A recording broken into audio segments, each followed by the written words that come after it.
Well, there goes the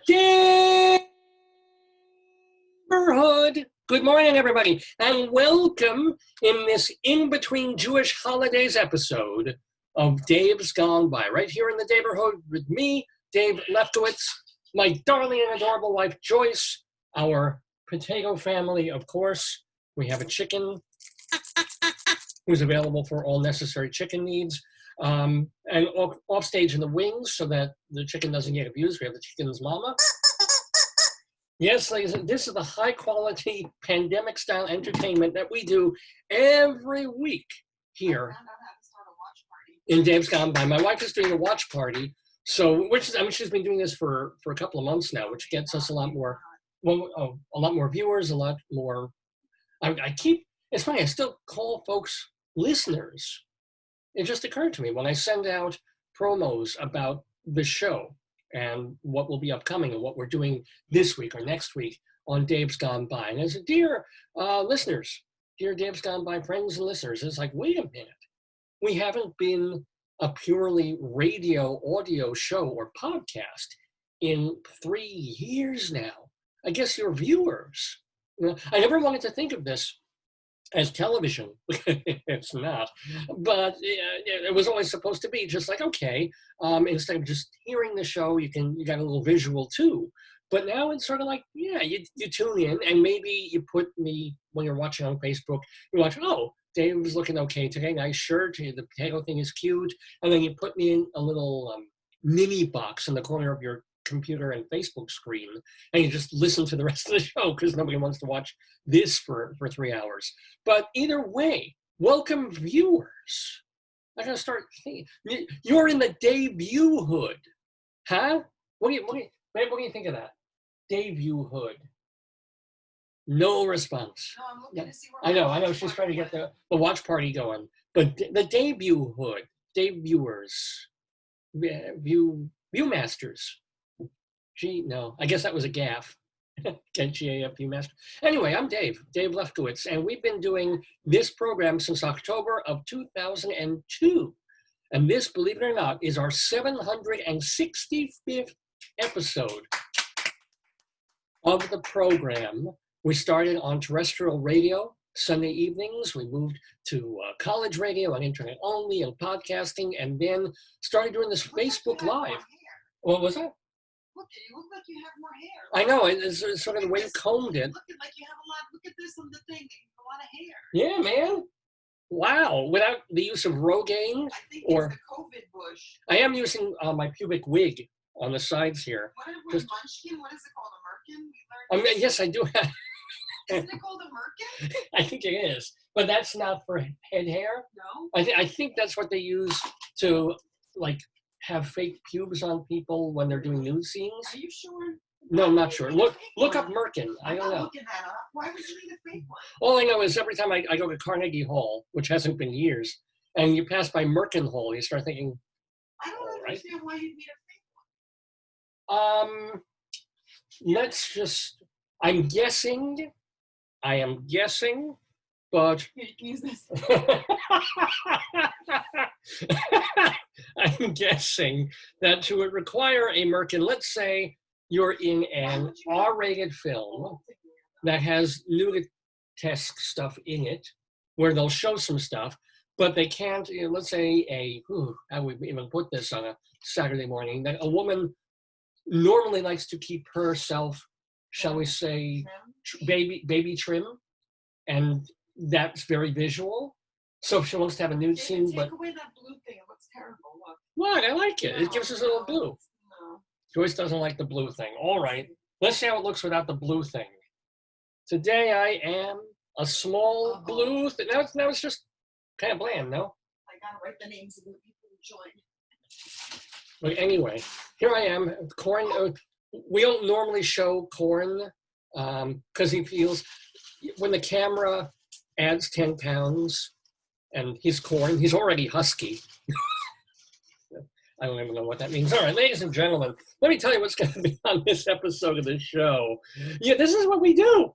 I mean, there are different segments, but it's essentially this. or 3 hours a week, 9 to noon or thereabouts, Saturday mornings, the Dave's Gone By show. Welcome to the Daverhood. Everybody who watches is Davidians. People who are on the show are friends of the Daverhood. And we have two longtime friends of the Daverhood rejoining us later in the show. They're going to play our Today, Yesterday trivia quiz game. First of all, we've got the reigning champion. Her name is Leslie Hoban Blake.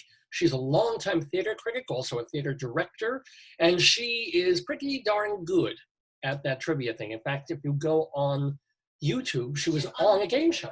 Well, I'm sorry, what? No, remember that one time? She got blasted by the Shoes, man. Wow. My cousins, the Shoes, played against her a couple of weeks ago, and Leslie got like 3 points, and they got 10 or something like that. So she was mad about that.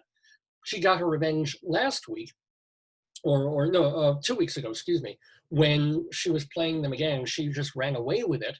Last week, we had my high school friend, Robert Calum, playing the... my screensaver.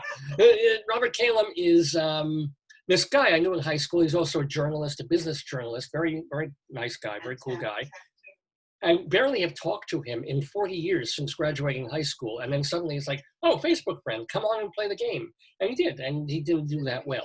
He did well, considering you asked him questions that he had no knowledge of. That was... Well, it's trivia. Either you know the question, the answers, or you don't. But Leslie's pretty good at it, and she's going to be up against another theater critic friend of mine, David Sheward, who I knew when he was editing and writing for Backstage. Spell David's name. Sheward, like, well, I'm not like, S-H-E-W. So A-R-D. if I was over there, I'd show you. S-H-E-W-A-R-D. A-R-D, Sheward, David Sheward. And he's written for a bunch of other places, and he is now a school teacher in New York, which is kind of neat.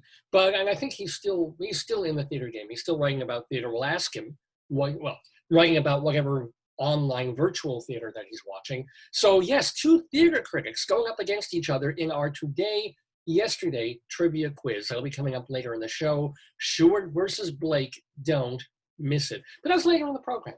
We will also have our weekly segment, Greeley Crimes and Old Times. This comes from two stories in the Greeley Tribune newspaper, back where Joyce and I were living for a few years. One column that they print every week has to do with weird phone calls that come into the Greeley Police Department, the Weld County Dispatch. And this is public information, and some of those calls are pretty entertaining. So we're going to talk about those, as well as items that were in the Greeley newspaper 100 years ago. We mix them up. We call it Greeley Crimes and Old Times. We also have our Colorado Limerick of the Damned. I didn't realize this. I probably was influenced on this by listening to NPR's Wait, Wait, Don't Tell Me. Because what they did, it didn't occur to me that they do 3 limericks every week. It's part of a quiz that they do. Well, you watch Wait, Wait, or you listen to that show. You know what I'm talking about, where the listener has to fill in the blank that rhymes with the first 2 lines. I do a very different kind of limerick, because Joyce and I were living in Colorado. Every week we do a Colorado Limerick of the Damned. This is a different poem every week about different places in Colorado with different names of cities and towns. And I do a risque and horrible, horrible piece of poetry about it. That's also a reason to listen to or watch, to view the Daverhood, Dave's Gone By, our Colorado Limerick of the Damned, where this week we go to Clifton, Colorado. It's an actual place. Clifton, Colorado for our limerick. We will, anything else we're doing? We're not doing that much today. Well, it's middle of the holidays. And we will have our Dave's Big Dictionary segment. This is where I grabbed this book. And since it's the holidays, we're reading in Hebrew. We're doing right. So it goes this way. It's Webster's New World Dictionary of the American Language, the concise and Scotch-taped edition of the book that's been on my family's shelves since essentially the year it was published. Which, when was this? It's going back to, this edition was 1966. So yeah, nothing's changed in language since then. It's still basically English. My darling and adorable wife, Joyce, who was busy checking the Facebook stuff and doing a watch party and putting up cool icons and emojis and stuff, she is gonna flip through this book completely at random and put her finger down on a page on specifically a word, or maybe the definition of a word. And then my job later in the show is to come up with 5 or 10 minutes to just free associate, in a manner of speaking, and think of anything to do with that word that has some connection to my life. It might spark a memory, might spark a couple of, it might spark nothing. I've been in those situations where I'm suddenly like, okay, I'm going to talk for 5 minutes and I'm blanking completely. And other times it's been wonderful. It's a crapshoot, ladies and gentlemen. And, if you're looking for crap, this is the show to shoot to. So, ladies and gentlemen, I'm going to hand Joyce the sacred dictionary of the English language, and she's going to thumb through it. I'm putting in comments.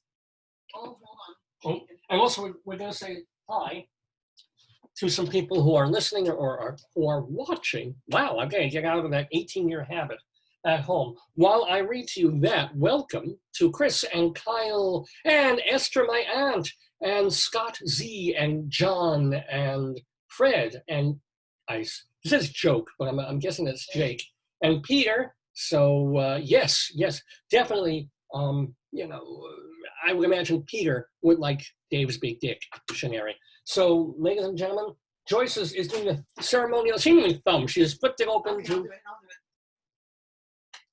Here we go. She's thumbing. She's scanning the pages randomly. Oh, what happened? Oh, and the finger having writ the word rise. Can I have the names back so I can write it, honey? Oh yeah, please. Here we go. Oh, David said, hey, Trevor said, great program, Dave. Well, thank you, Trevor. Trevor is my old friend from WGBB Radio, where Dave's Gone By began back in 2002. And Trevor's still on the air. He does a gospel program a couple of times a week, I believe, and early Saturday mornings. He was just on the air a couple of hours ago, and other times during the weekend when they're not playing, Chinese feed radio on that station these days. He broadcasts live too, David. He goes on Facebook Live. He either learned that from me or I learned that from him, but it was a great idea. Oh my God. So rise was the word? Rise and shine. Well, this makes, it's just, I really should wear my glasses when I do this, but here's the word of the day for Dave's Big Dictionary. It certainly should give me some things to play with. It is the word rise. For example, to stand or assume a more nearly erect position after sitting, lying, etc., or to get up after sleeping or resting, or to rise against a king, that's pretty good, to return to life after dying, to rebel, to revolt, to court. What?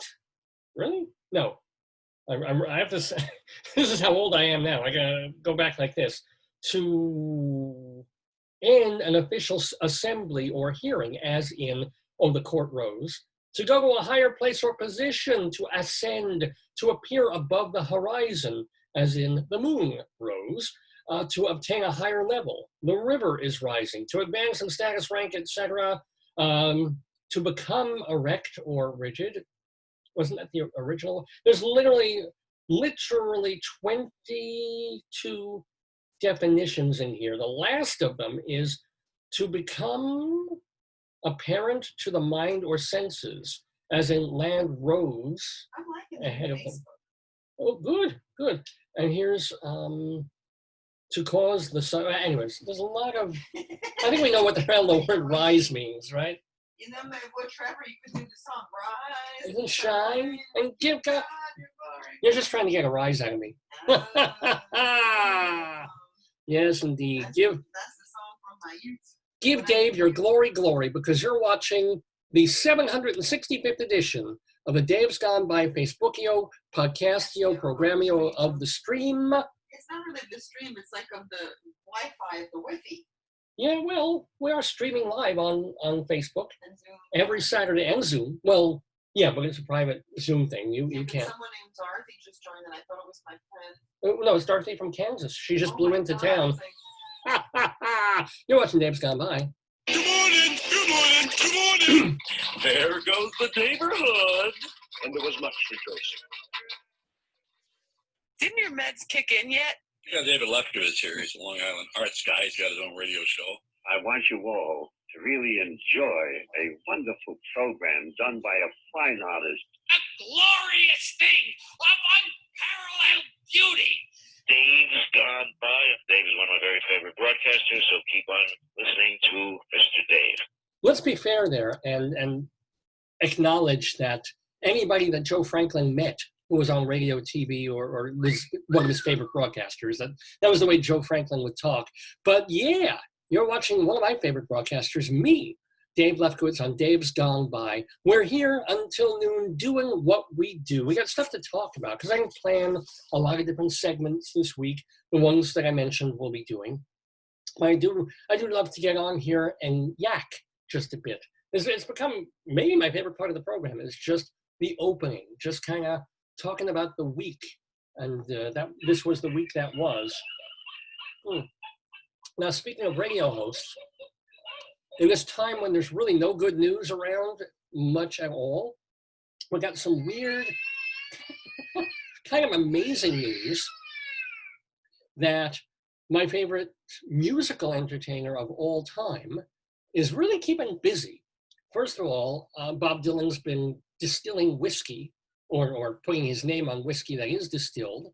We know he's been painting. We know he's been doing wrought iron. And we know that he put out a very good album a couple of months ago during the pandemic. And it's like, Dylan's back, right? He's not just doing Frank Sinatra and Tony Bennett songs. I mean, he's creating again. And he got into a mode, I guess he gets into modes like this, where he decided, you know what I haven't done in a long time? You know what show for money? you know what the world really needs and hasn't had? Showing for money? Well, okay, everybody's complaining that Dylan is quote unquote selling out because they use his music for everything and he's doing stuff for his whiskey label Heaven's Door, but he never claimed, you know? He was not someone who was above the fray. He was like a Phil Oakes revolutionary Marxist type. He's not Joan Baez. He's an entertainer. He was always a song and dance man. And if you're going to pay him $500,000 to go on TV and do a Cadillac ad, well, I'll do it. Hell, I will go on TV and do an ad for one of those lemon cars from the 1970s that explodes when you hit its rear fender and the gas cap blows off. You pay me enough, I'll be like, look, you know, as long as you put a little disclaimer under my commercial, car may explode on impact. What? Sorry? Tricia just checked the number of people watching and she said, I have 3 Peters. No, we have 3 Peters. We have 3, well, if 3 Peters among us, we're getting the operations. But, you know, but Bob Dylan said, you know, to himself, what people need more of in these times is radio. I think I'll make more radio. And he is. Did you hear about this? On Sirius XM, Bob Dylan is going to be reviving the radio show that he did a decade ago called Theme Time Radio. His Dreams, Schemes, and Themes, which was essentially stealing Pete Fornatel's idea that I'm sure he stole from other people in the radio biz of spending a certain block of time playing songs that are all related in some way. They're all about a certain color. You used to do that on FUV, on the one at school. Well, I did them. What was I call them Saturday Segways. what was it called on the school radio? On which school? You're talking about on Fordham. Or Pete Fornatel on FUV, he would do, it went right out of my head. But they're I'm thinking 2 for Tuesdays, or if any of my viewers want to chat in on the Facebook page and remind me what he used to call them, but they were... I think he called them my fanny footers. No, he certainly did not call them that. But I used to call them Saturday Segways, where I play 3 or 5 songs all, you know, if there was somebody's birthday, some artist's birthday, I played 5 David Bromberg songs in a row. Or if it was Dylan's birthday, I played 3 Dylan songs and 2 covers of his songs by other bands, you know, all around a certain theme. So Dylan does a whole hour of that every week. And he did this for about 3 seasons way back. It was astonishing, of all people. It was astonishing to put on, because I never subscribed to Sirius XM, but they give free podcasts here and there. You could find them. And suddenly he's like, is that really, it's him. And he's cracking the most corny, ridiculous pun-type jokes and telling sort of obscure, cute stories. And part of it was just the fascination of who's doing it. If it was John Gambling, okay, so he's on the radio, yippee. If it was, you know, Dan Neer, nothing against him, but a typical radio guy, you know, oh, this is cute, sort of old-fashioned radio. If CBS FM were better, they'd have a show like this. But it's Dylan, man. And of course, he's not doing the heavy lifting. There's a couple of people who choose the songs, who go through the catalog, who write the scripts that he delivers, although I'm sure he plugs little things that he wants to in there as well. He probably knocks off 5 to 10 of these in a session, you know, because he doesn't have to sit through the whole songs. He'll record 1 minute of interstitials, and he does like 6 or 7 of those, and boom, there's a show, and everybody else does all the work. But still, Theme Time Radio coming back with Bob Dylan. You heard a couple of the episodes. What did you think of them, babe? He frightens me. Bob Dylan frightens you. Why does Bob Dylan frighten you? Whoa. I don't like Since when do you not like Bob Dylan? He's too money hungry. What's wrong with wanting money and being? He has no moral compass. He has wow. I don't know if you all heard that, but Joyce said he has no more. Rise up against him. The man who wrote The Lonesome Death of Hattie Carroll has That was years ago. Now he sings Starlight. Well, maybe. Even a Christmas album. He's Yeah, all over I the know. place. Well, his morality encompasses an appreciation of the Great American Songbook. That's pretty good. God help us. Those 3 words should not go together. Well, 4 words: Great American Songbook and Dylan. Yes. Probably should not go together. But anyway, oh well. Well, I'm happy. I'm excited about it. I think not that I listened to all the episodes, because I got kind of bored of hearing all these 1950s kind of doo-woppy early rock and roll songs. Yeah, I'd listened to about half a show. I mean, I'm so glad he's doing it more than I really want to get to the end of the show. But still, I'm going to listen to the new one. And if SiriusXM makes them more readily available to everyone, I'll probably listen to a few episodes down the line. But it's back. Dreams, themes, and schemes. When I'm up in the morning and whipping my cream and having, what else rhymes with eam? Watching Law and Order with that cop and the other cop named Eames. Jeez, what's wrong with me? Anyway, what else is happening in the world at large? Now, Joyce and I were both born in America. You don't need to, it's not a thing where you have to demand our passports or our birth certificates. No, I was born in Africa. No, you were not born in I Africa. was born in South America. You are not. You have traces in your lineage according to 123andMe. 23andMe. 23andMe, whatever the hell it's I called. have extra chromosomes. So Joyce is kind of much from all over the place. There's a little bit of Eastern Europe, Western Europe, and even Latin America. And in her, I'm 90, I talked about this 2 years ago. I'm 99% Ashkenazic Jewish. It's like there's almost nothing in me that isn't. Like I'm not I shouldn't even bother to spit in the tube. I know what's going to come back.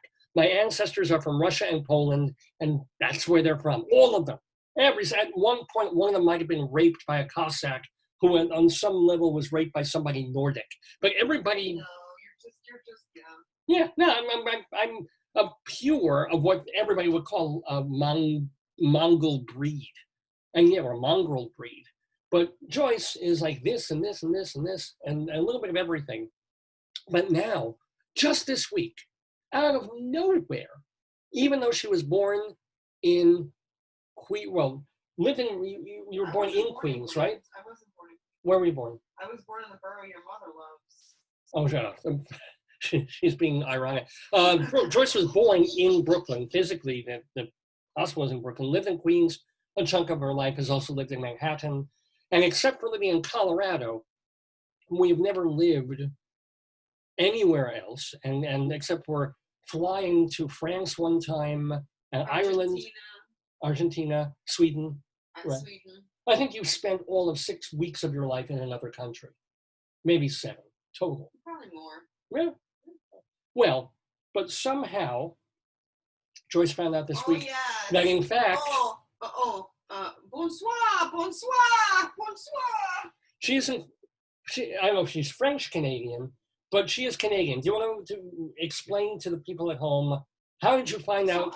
All the women, and I'm sure the men can relate, I tried to order from Sephora, so I need some beauty products, and they kept giving it to me in French, and they think I'm Canadian. So Sephora believes I'm Canadian. It's more than that. It's not that they just keep giving you French instructions. And they put a Canadian flag. Yes, they won't deliver to me. Yeah, they feel that you are foreign.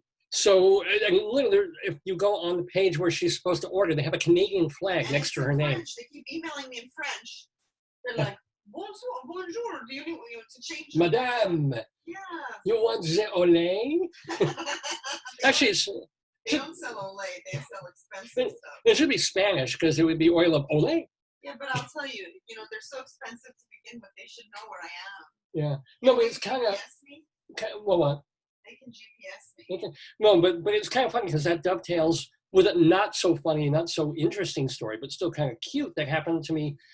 This is what work is like for me most days. I work in the school district, and it's absolutely, considering the year that it is and the way that they're arranging schools in America, half of what we do all day is batshit crazy, and just crossing our fingers and blinking and hoping that we're actually inputting the right information that we need for the teachers to get the courses that they need to grade and then to populate with the students that they need to grade and get the coursework done. And then New York State gets all this information and funds the schools and so, but it's because we have scattered schedules and remote days and AB days, it's completely nuts.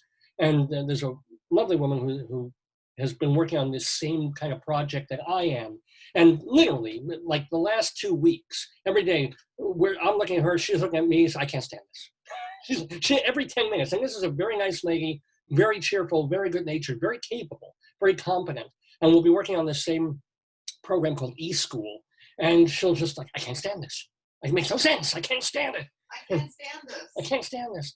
But this is what work has been like for me, because even things that have nothing to do with that, even things that are completely unrelated, other things at work. So, something that should take a minute and a half or not even be done ends up taking like a half hour of my life. So it's like, hey, can you please order this software program? Because one of our 5th grade teachers wants to use it. Well, I'll get that message from my boss. So it's incumbent upon me to start saying, first of all, has this person ever been a vendor before? Have they ever sold to us before? Are they on our books already? So then I'm gonna, send a message, a Slack, an email to the people in the other office in a different building of like, is this one of our vendors? And if they are, then it's easy. I just do this requisition. If they're not, then I have to get to them and get a W-9 form. And of course they're not.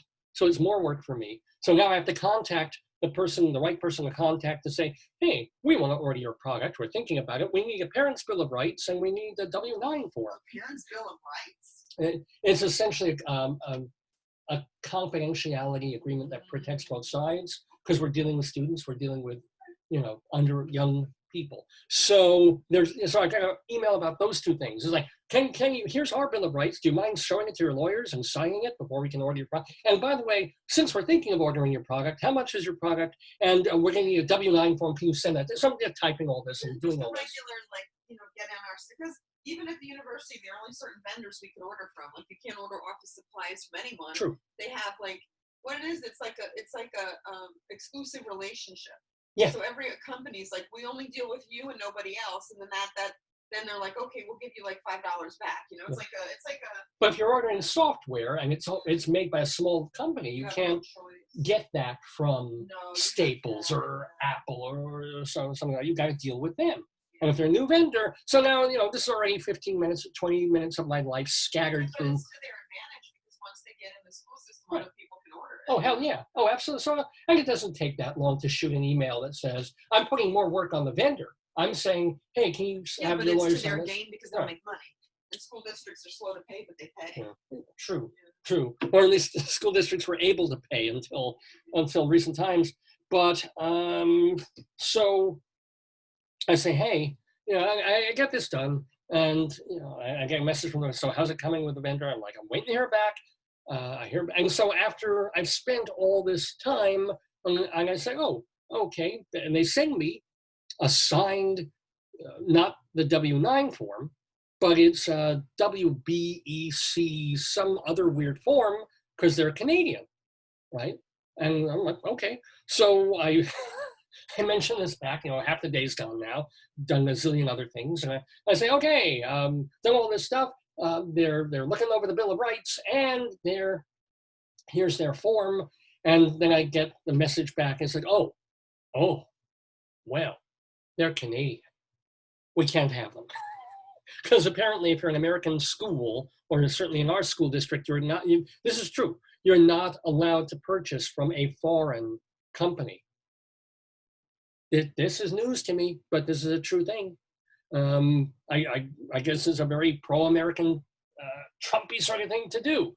But so all this work was like, after all that, nope, can't use them. The teacher will have to find another program to use for the 5th grade because as much as we love our neighbors to the north, we can't order Canadian. So this is why I should keep this toothbrush with me all day. Why don't you bring a mini one? It works. A mini one doesn't work. You need a monster. You need this hooked up to a car battery.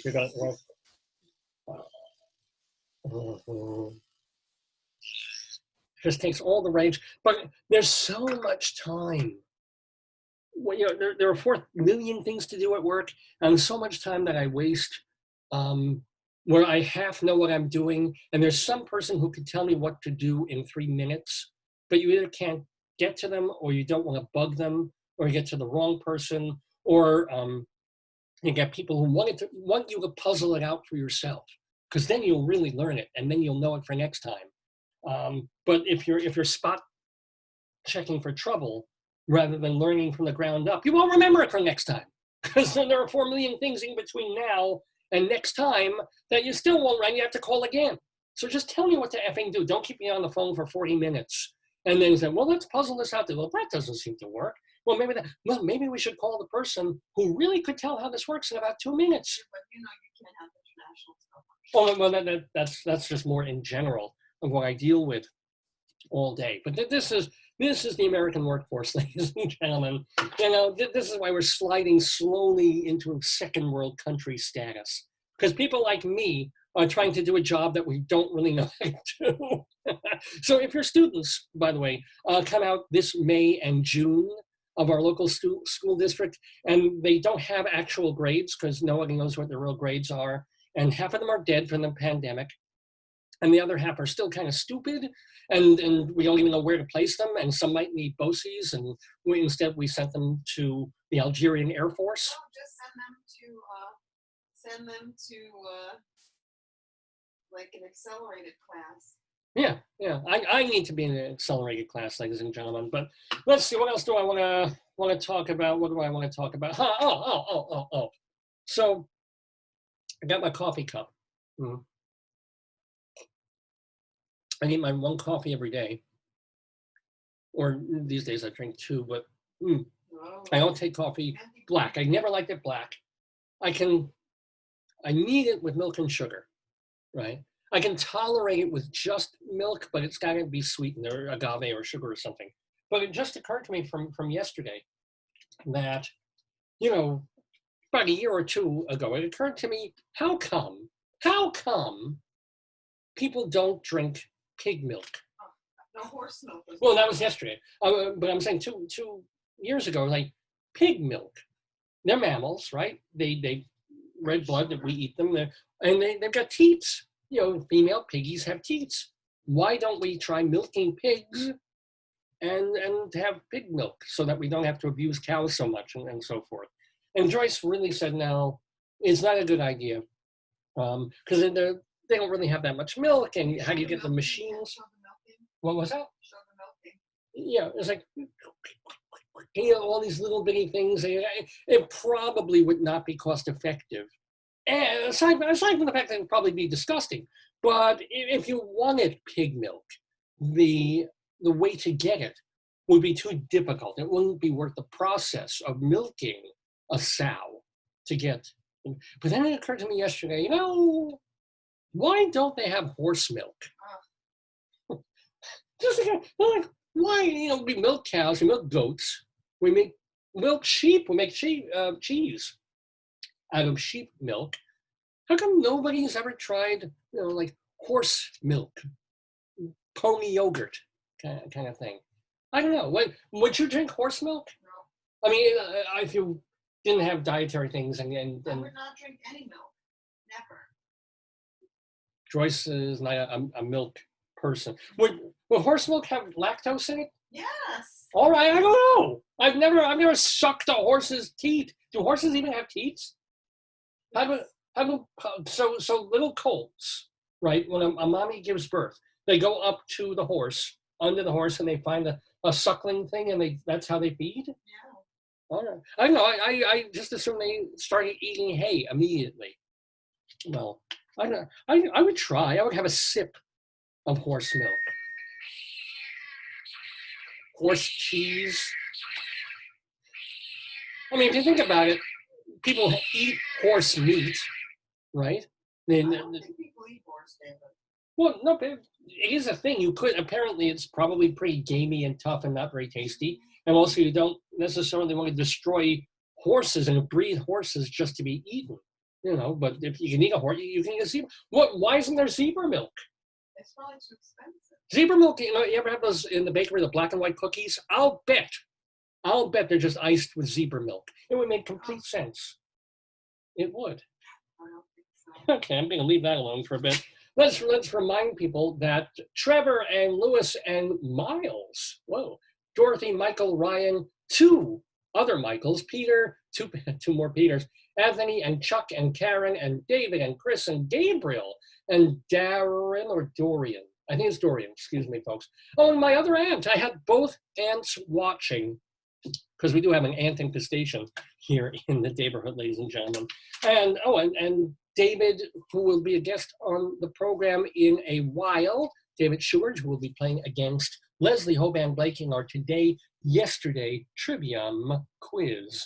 So let's see, what else do we, what else is in the Daverhood that bears speeching about? We could talk about, I was thinking about this 2 or 3 weeks ago. What the hell happened to oracles? And I don't mean oracles like the Oracle of Delphi, Gesundheit, from like the old Greek plays where Tiresias was the oracle. Not that oracle, like the Oracle of Delphi. Yeah, the Auricle. That kind of oracle. Remember, and you had no idea what the hell I was talking about? I never do. Let's be real. Trying to say I never do. No. When I was growing up, and I was taking science class in junior high school and high school, in the heart, in the body, you have oracles. It was a thing. You know, there was oracles and ventricles. And Joyce was like, no, there's atria. What? And I go figure, I looked it up, and they don't call them oracles anymore.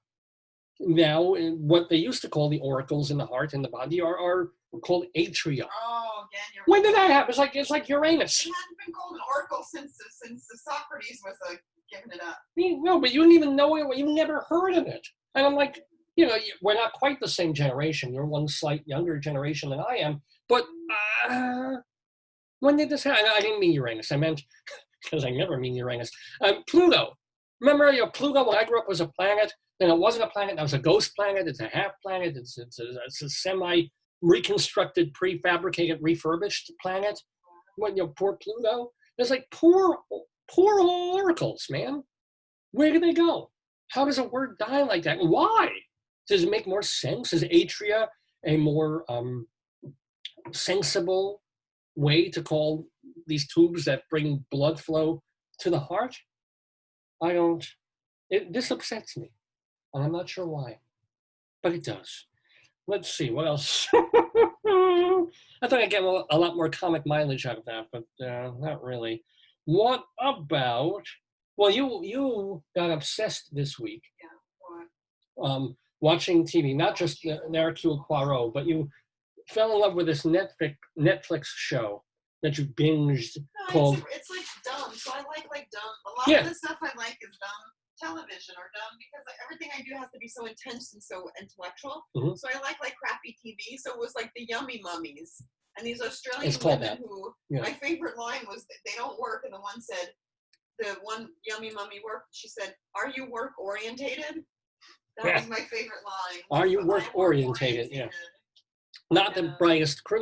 They're just these incredibly rich, that was Freudian, incredibly rich women, perfectly made up, perfectly coiffed, good looking for their ages and so forth, all preggers, and all, I mean, it's a Real Housewives sort of knockoff from Australia. I mean, did not want to watch one moment of this, but it's so dumb and it's so pointless and kind of funny that Joyce was into it. But it's what Netflix. Last night we were watching the recentest iteration of the Great British Baking Program, which is kind of fun to see again. It's not post-pandemic. Apparently they've got one in the can that they're working on now. It's like they're doing it week by week episodes on Netflix of the 8th season of Great British Baking Show, where literally it was shot in the pandemic, and I don't know if they were in masks or they're all distanced or how they're managed it or how they're doing it. Who watches shows week by week anymore? That is so, we barely watch television on television ever. We're so used to now watching on computer that it's sort of like, ooh, there's an interesting series. Let's just watch, all of them within a 5-day span. Because you don't, because it's right there. Because we're in a pandemic and we can't do nothing else. Yeah, no, what I'm saying is like, remember when you'd watch an episode and then there'd be a week.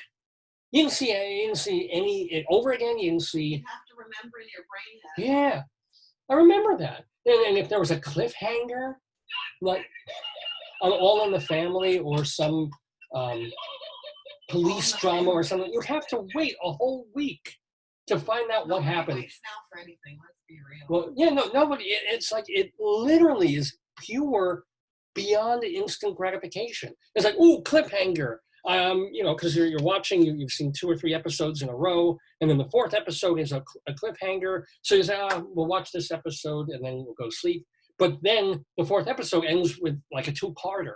And it's like, no, I can't sleep now. I can't wait until forget tomorrow morning, let alone next week. I want to see what happens. And the culture has done that to us, man. We want to hear a song. It's like, I'm not going to go and wait and wait till it comes on the radio or go to Sam Goodies or something to buy it.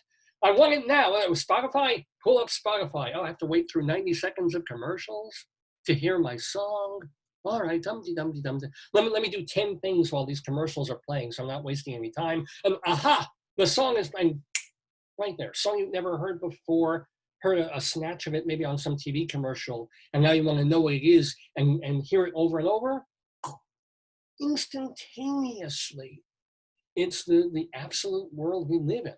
And the only fear that I have, well, I'm riddled with fear about everything, but the fear I have is that at some point it will be taken away, right? This is the reason that for so many years, well into the digital age, I still hoarded CDs and made my own homemade CDs and kept all my MP3s in files on hard drives and things. Because I figured, everybody's telling me, why? Why? Just subscribe to iTunes or whatever the Apple service is. Just subscribe I to. had to sell all those things as a pain in my tush. But no, if we can move, it still happen. Because there's something in me that says at some point, iTunes or Spotify or Napster. Well, there's no more Napster. What are the streaming services now? They may go to $49 a month for the same service, right? They may figure out a new payment plan for all these artists and all the places that have the copyrights registered. Or we may get a government in power that suddenly says, oh no, the Chinese are hacking everything and we can't have people giving access to this and that. No, because I deal with that at work too. On my lunchtime, I want to check my damned email, and my email service provider is blocked by a firewall. So I have to. Landmark says hello. Who does? Hello. Hello. Landmark said hello. Well, hello. But it suddenly struck me. Wait a minute. Here I am. I'm in this building 4 or 5 days a week when I'm not working remotely. I'm there all day. I've got my lunch hour. There's a break I'm supposed to take that I don't even take because I don't have time. But I'd like to check my email. In the first 3 weeks there, I couldn't even do that. I'm like, I'm hitting will not open. Please check your company's firewall. Well, it's using the Wi-Fi, and I think the Wi-Fi, because it's a school. Yeah. And then I figured out a way. You know what? I'll take my email. I'll have it forwarded to my other email address, which it goes automatically. And then I check my email through my other email address. So I go through Gmail now, which is allowed. The logic of these things is sometimes beyond me. Mark said I was notified 10 times today. So but that got me thinking. It's like, wait, I'm so used to, hey, let me check my email. Let me check what's happening. Any press releases coming through, any emails from friends who are doing stuff, whatever. And then I get to a place and suddenly, oh, you can't. And the fear, it's like when you leave your cell phone home, when you go somewhere, you leave your iPhone and you're driving and that wave of panic comes over you. It's like, God, what if I get into an accident? What if I get really lost? What if? I don't have this thing that's been part of me for 15, 20 years that generations lived without. They got lost, they went to a gas station and they got a map or something. But now it's like, I don't have my phone. And now I'm sitting there, it's like, where's my email? I can't do that. I can't check my mail for at least 6 more hours, right? Landmark says I still have to climb up a pole to make a phone call. He doesn't have to. I think he wants to. But if they take that gratification away, that's why people hoard, right? That's why you get the real right-wing crazy people with the cans of food in the basement, because it is not impossible that stuff gets taken away. That the moment I committed to ridding myself of CDs because we moved, and the moment I stopped taking every song that I wanted to save and making sure it was an MP3 that I had on my personal computer or that I had on my external hard drive, and I just thought, you know what, if I want it, I'll play it on YouTube or I'll play it on Spotify, or I'll find it on Vimeo or some other such service or some other streaming thing. And, I made that scary leap. And not knowing, hey, it could be gone, right? The whole process by which things have come so easily could be taken away, right? And I was even warned about this during what I would have called the second golden age of radio, which was the late 1990s and early aughts. And this was the time that all the radio stations realized that they could very easily and very cheaply go on the internet and stream, and not only stream live, but if they had a little bit of extra money, they could even archive shows. And suddenly, if I wanted to listen to the Dr. Demento show, which I did and still do, all I had to do was find the radio station that he was on. David. What? He said, I have this playing through my soundboard and my birds love your voice. That is the most weird, it's not a backhanded compliment, but that is the strangest compliment I've ever gotten The man is playing me through his speakers, and he's got birds, and they love the. Are they parrots? Are they gonna? I don't know. I put a picture of two little birds. I said, "Go home," and it's baby. Okay. If they're parrots or parakeets, it's like, give me an enema. Give me an enema. Give me an enema. Just train them to say something when people walk in the door. And then you go, give me an enema. Give me an enema. Give me an enema. Oh, demented. Ah! Demented? I still get demented, yeah. Demented birds? Well, because I was talking about Dr. Demento. Oh. But that's He and you sings could really yeah. loud. Well, yeah, play this show loud. It's like a Rolling Stones record. But that's the deal. Like there was this point in American radio. It wasn't just American. Oh, David, a yeah. cockatoo and a condor. Wow. He has a cockatoo. And a condor. Lucky man. And a condor. Well, he's had the condor for 3 days. That's a very vague movie reference. All right. But point is, if I wanted to listen to the Dr. Demento show, I didn't just have to wait for it to come on my local radio station. If he was playing, Sunday afternoon at 1 on some station in Keokuk, and that station was online, oh, wow, this week's Dr. Demento show, and I wanted to hear it again, I could listen later Sunday night. What? Oh, hey, good morning, Robert. So, and it was like that forever. I wanted to stream stations in New York. If I wanted to stream WLUP in Chicago or KCRW, a station out in California. I mean, they were there, man, anytime, all day, or the archives of shows. Peter Schickley's show that he used to do, Schickley Mix. It was just sort of like, it was all there. It was a smorgasbord. So if your basic radio dial sucked, which it always has, suddenly you weren't chained to it. And now, yes, we still have the after effect of lots of stations still do stream online, which is fantastic. And college radio, God bless it, from all over the place. You can really still get some great radio. But that was when it was the Wild West, if you remember that, from the late 90s into the aughts, when artists unfortunately weren't getting paid. Internet was, so the station, we're not worried about ASCAP, we're paying our bill, and they would. And then suddenly by the aughts, they started boom, boom, boom, shutting down, or not wanting, the small stations didn't want to pay the fees or the rights fees, and suddenly when they were, 365.com. Is that still around? But then you also got something in Chinese. What? What? In Chinese, I don't know. I'm not sure. Glenn Mark says to translate. Yeah, please translate. Is it something that's anti-Joe Biden or something? I don't know. I think it's 365. Well, no, because that was the thing. Even in those wild and woolly days, this show was broadcast on an internet service called Live 365 for about 2 or 3 years. Oh yeah, I was literally just reminded of that, Live 365. So I wanted to be part of that too. I wanted to be, hey, yes, I'm on this radio station. WGBB, in fact, was leapt into the streaming era while I was there. And then I just took archives of the show and posted them in all different places. So I miss those days, even though it's kind of cool. You can still get a whole ton of radio on the web.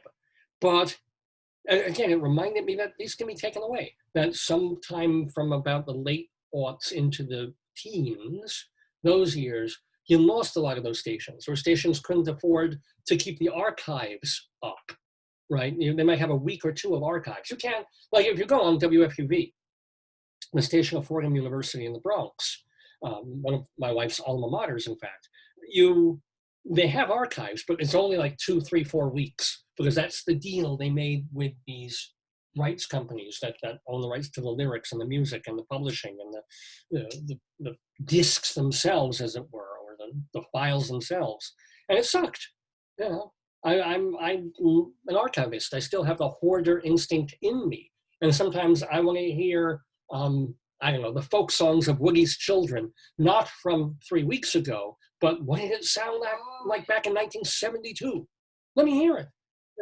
Well, how much would it be to keep that on there and keep that available for everybody who wants to hear it? And the FUB excellent. Oh my God, the Grateful Dead hour, they used to do that too. FUB excellent. What? WFU? Yeah. No, FUB. Oh, FUV, V. excellent, I think. Yeah. WFU. I mean, I was on that station. I was doing theater reviews on FUV for a year or two. But point is, it's just, you never know. You know, it seems silly to think, well, could get taken away.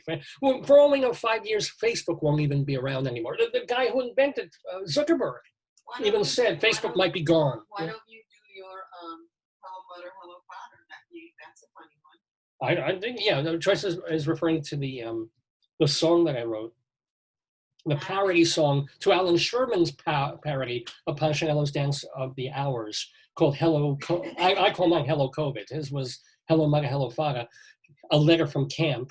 I subtitled mine A Letter from Cramps, because it was all about these kids. I may play that later. That might be a fun thing to. In fact, I think I still have it on my iTunes. I can give that a spin. Thank you for recommending that, because I get so many royalties from playing it.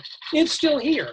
Let's usher in the 10 o'clock hour of Dave's Gone By on this Saturday, September 26th, 2020. It's our an episode that we're calling Play Now, Atone Later, because we got Yom Kippur coming up in just a day. And we're going to be playing the trivia quiz with Leslie Hoban Blake and David Sheward. We'll also have Greeley Crimes and Old Times, Dave's Big Dictionary with the word rise, and our Colorado Limerick of the Damned. All that ahead after we play Hello COVID.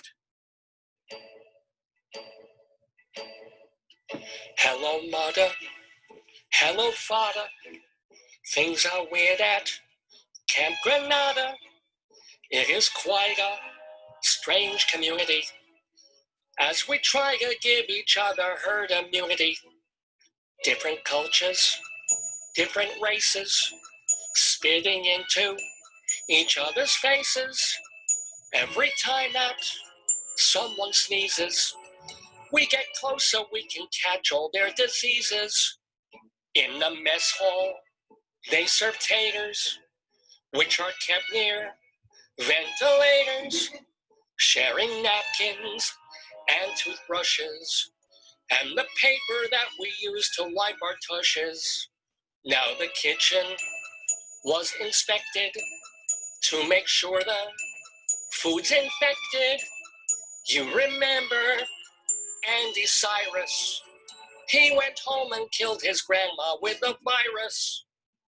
Make me sick, oh mother, father, do it quick, so not another day goes by where I am in this place of kids all coughing in my face. Say you will, oh mother, father, make me ill at Camp Granada. Life's so cruel, 'cause if my head stays cool, that means I'll have to go to school. Now my bunkmate thinks he's wiser. He's been drinking sanitizer. Safe and sorry is his credo. So we drool into the cheese in his burrito. Now he's leaning on a railing, 'cause his organs are all failing. If we lose him to infection, maybe I can take his baseball card collection. All the girls are weaving baskets to hold on to in their caskets. They're such pretty basket weavers when their little cheeks turn red from spiking fevers. Wait a minute, no one's crying, no one's coughing, no one's dying. Mother, father, soon I'll see ya. By the way, I got the herp and gonorrhea.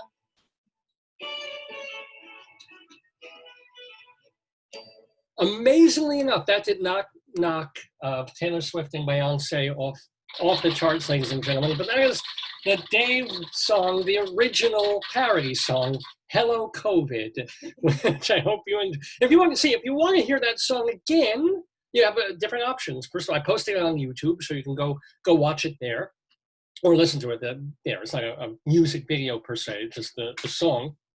Also, of course, You can find the archives of when I debuted the song on this program about a month ago, just by going to davesgoneby.com. That is where the archives reside, and that is something that I have made sure to do. You got a comment that was excellent. From the, oh, yeah, thank you for folks who are saying that was excellent. Thank you to Glenn, who's giving me all these props and compliments, our fan of the day. I can't say that yet because we're only a third of the way through the show, but if you keep it up, Glenn, you will be our fan, our Davidian our Davidian. I'm going too far with this, but okay. Well, what I'm saying is I have made sure from the very first episode of the program to make sure that the program was saved. This is my creativity. This is my, I won't call it art, but this is whatever the hell I'm doing going forward. I put it on CDs back in the day just to make sure it was there, just to make sure it was available. So you can go back and listen to the very first episode of Dave's Gone By going to davesgoneby.com. You can find it on YouTube. You can also find it on archive.org, which is this cool nonprofit repository of shows from the 20th and 21st century, just old-time radio and recent radio and TV and just books and stuff. It wants to be this humongous, as I said, archive and repository at archive.org. We have kept every show we've ever done and put it there, as well as on my site, davesgoneby.com. We also have, from the guests who've been on the show, a separate archive of just the interview portions of this program. You'll find that at davesgoneby.com. And if you're into just audio, if you're a podcast person, remember that you can get the podcasts at castbox.fm, castbox.fm, castbox.fm. So if you don't care about the visual, well, what happened? I said, thank you for entertaining me and my animals.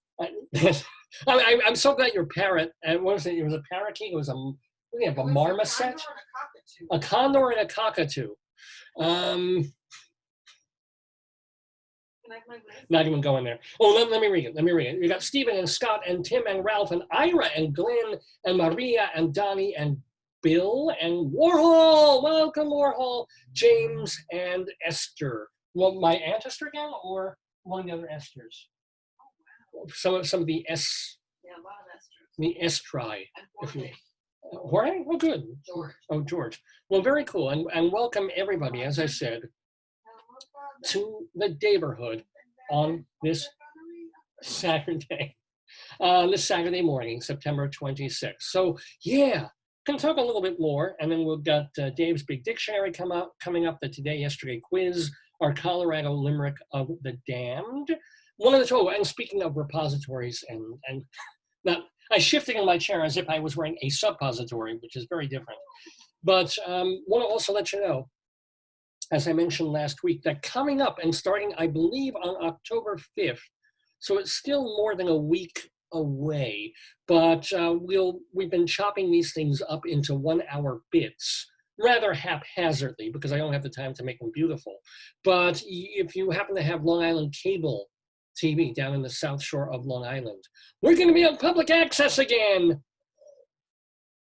So you'll see hour-long segments and parts of recent episodes of Dave's Gone By. And I believe they're starting on October 5th at the wonderful time of 1 o'clock in the morning. Because, everybody is up early on a Monday morning before work, flipping through the dials and watching the channel. I'm like, yeah, and it was kind of funny because for weeks I would put on our local public access station because I love public access. I think there's nothing like it. And there'd be nothing on. There'd just be a sign of Altice. You're watching Altice. Altice has nothing to show you, but you're watching Altice. And then I put in and said, nothing on this channel. Let me get my show on this channel. And so I send in all my stuff, I fill out the paperwork, and then the guy comes back, and on the form, you get a selection of times and days. Why don't they call your show, though? They give it a weird name. Well, I'm on the TV, since it isn't Dave's Gone By per se, this is Dave's Gone By, and I'm chopping it up, we're calling it just the Daverhood. That's what it's going to be called there. Will said something. The Daverhood highlights of Dave's Gone By. will be the name of the show. But you even had to fill out, do you want this channel? There's a Halloween bash for some theater company. Cool. Do you want the low channel, which is the one everybody flips through if they're trying to get to like the news stations or the entertainment stations in the 30s and 40s, or there's a channel up at like 115. Literally, channel 115 is the other public access channel. And I think I want channel 20. Well, if you want channel 20, we're going to put you on at 1 o'clock in the morning on a Monday. It's like, okay, whatever. And it shocked me because there was so little on the public access channel 20 that I thought, they'll give me like, Monday evening at 6 p.m. or something of that nature. But no, apparently when they first put out a call for these things, there's tons of shows, tons of people sign up, tons of programming, and then you get the attrition over the next couple of weeks where people fall away, and they thought they were going to do this every week, but it's a lot of work, and they stop. So for now, I've got a cruddy time slot, but if you happen to be awake on Monday mornings, real early Monday mornings, and you don't want to just watch the show here in its proper form, and you don't want to watch it on YouTube, and you don't want to watch it on archive.org or listen to it on castbox.fm, you have another way. You have a new way to see this face coming at you through your cable screen, as if anybody even still has cable anymore. So I don't know. It's another thing to do. I am buying, and I have pulled the trigger. I have bought, and this is very exciting news, not so much for you guys, but for these guys.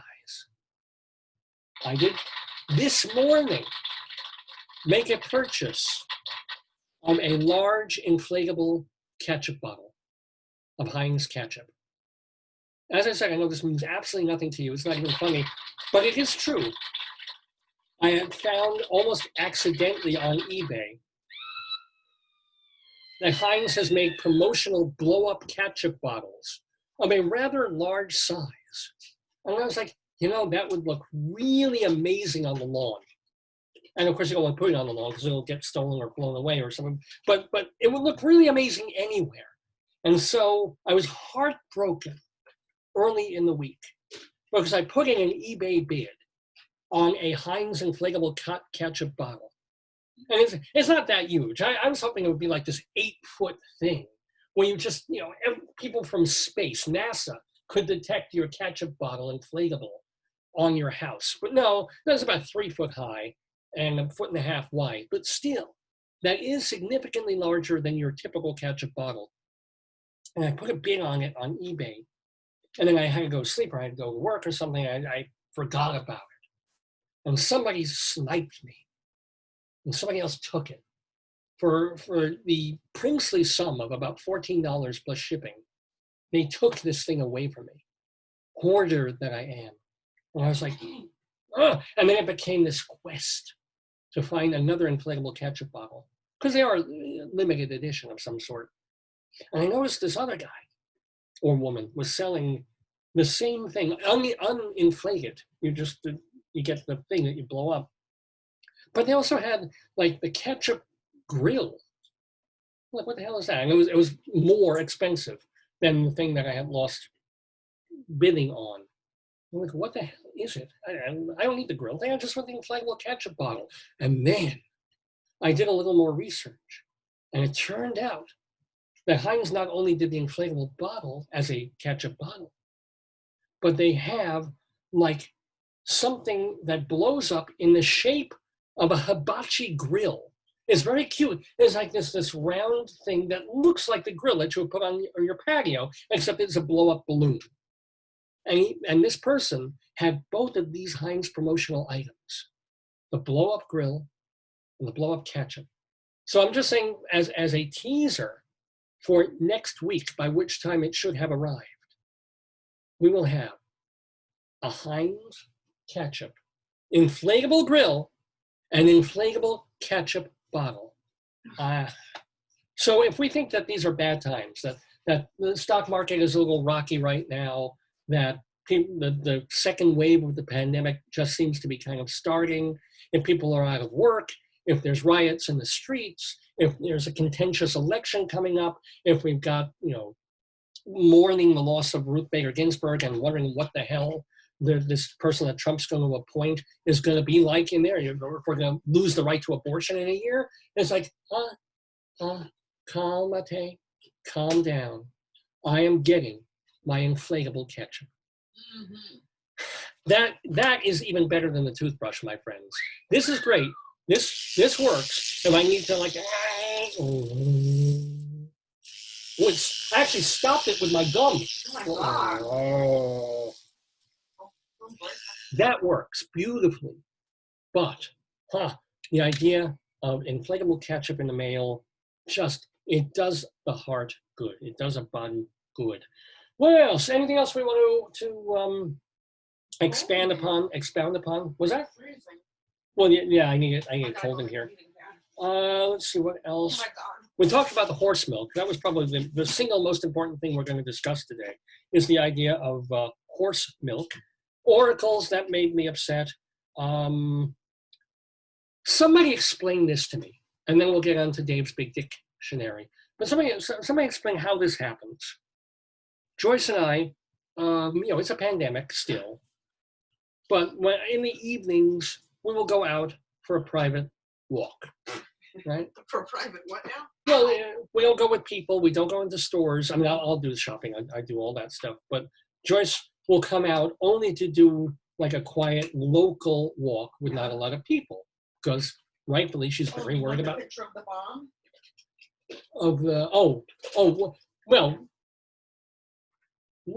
Wonderful things, but inexplicable things. First of all, a couple of blocks away, there's a guy who is selling his house.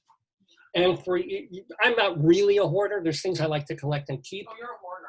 I'm not a hoarder. You're a hoarder. Oh, maybe I'm wrong. But this guy, if I'm a hoarder to this level, this guy is magnified, and he would keep them. He's one of these people that American pickers would go to. God. What? His parents are reacting. If you ever saw the TV show American Pickers, where they would go and hey, this guy's got a collection of old vintage license plates, and there's a Bud Light Miller sign from 19. It's not really collectible. Yeah, but on the guy's front lawn, for no particular reason, and there might be a reason to have. he probably has a reason. And we were talking about NASA before. This guy has a completely fake manufactured, not paper mache, but sort of metallic-y tinfoil. One, Oh, 3. I can hold that up to the screen. I can show it. You're going to see what I eat, so. Oh, yeah, no, just that picture, one of those pictures. Thank you. And then just go all the way there, okay? Yeah, no, I'm not going to show You can do 3. any other photos. You can scroll 3. This is on the guy's front lawn. We live near people like this, ladies and gentlemen. It is a fake model replica of a rocket. It actually looks more phallic on the shot than it does. I want to scroll the right way. Here's another picture of it. The house puts it in scale. Yeah, you can't tell whether that thing is what's for sale from the owner or if this is for the whole house. It's everything, but... And then this gives this gives you a real full idea of the guy's house. This is real. This is absolutely real. And we pass this every time we take our local walk. It's just a giant, ridiculous rocket ship in the front yard for sale. It's propped up with like balsa wood in the back of it. And the guy also has other junk and stuff that he keeps and he's trying to throw out or trying to sell as he's trying to divest of his house. But come on, this is a sorry. I accidentally showed whatever that all is. But yeah.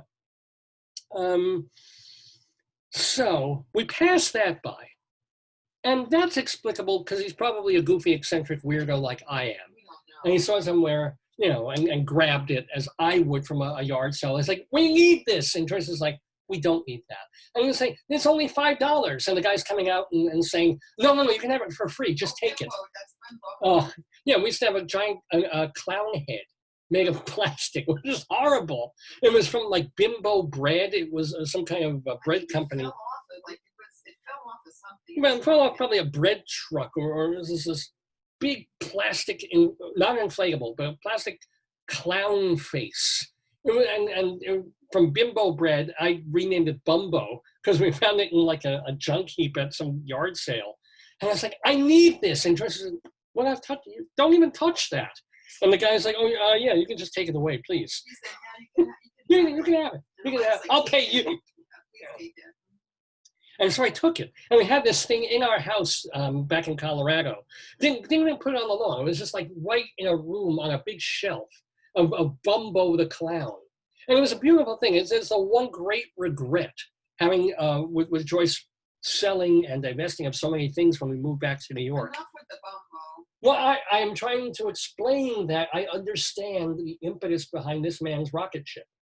Like, I collected, if you will, that Bumbo and some really weird other stuff just because it was $1.50 at the thrift shop or it was lying there in the street. I'm like, I must have this.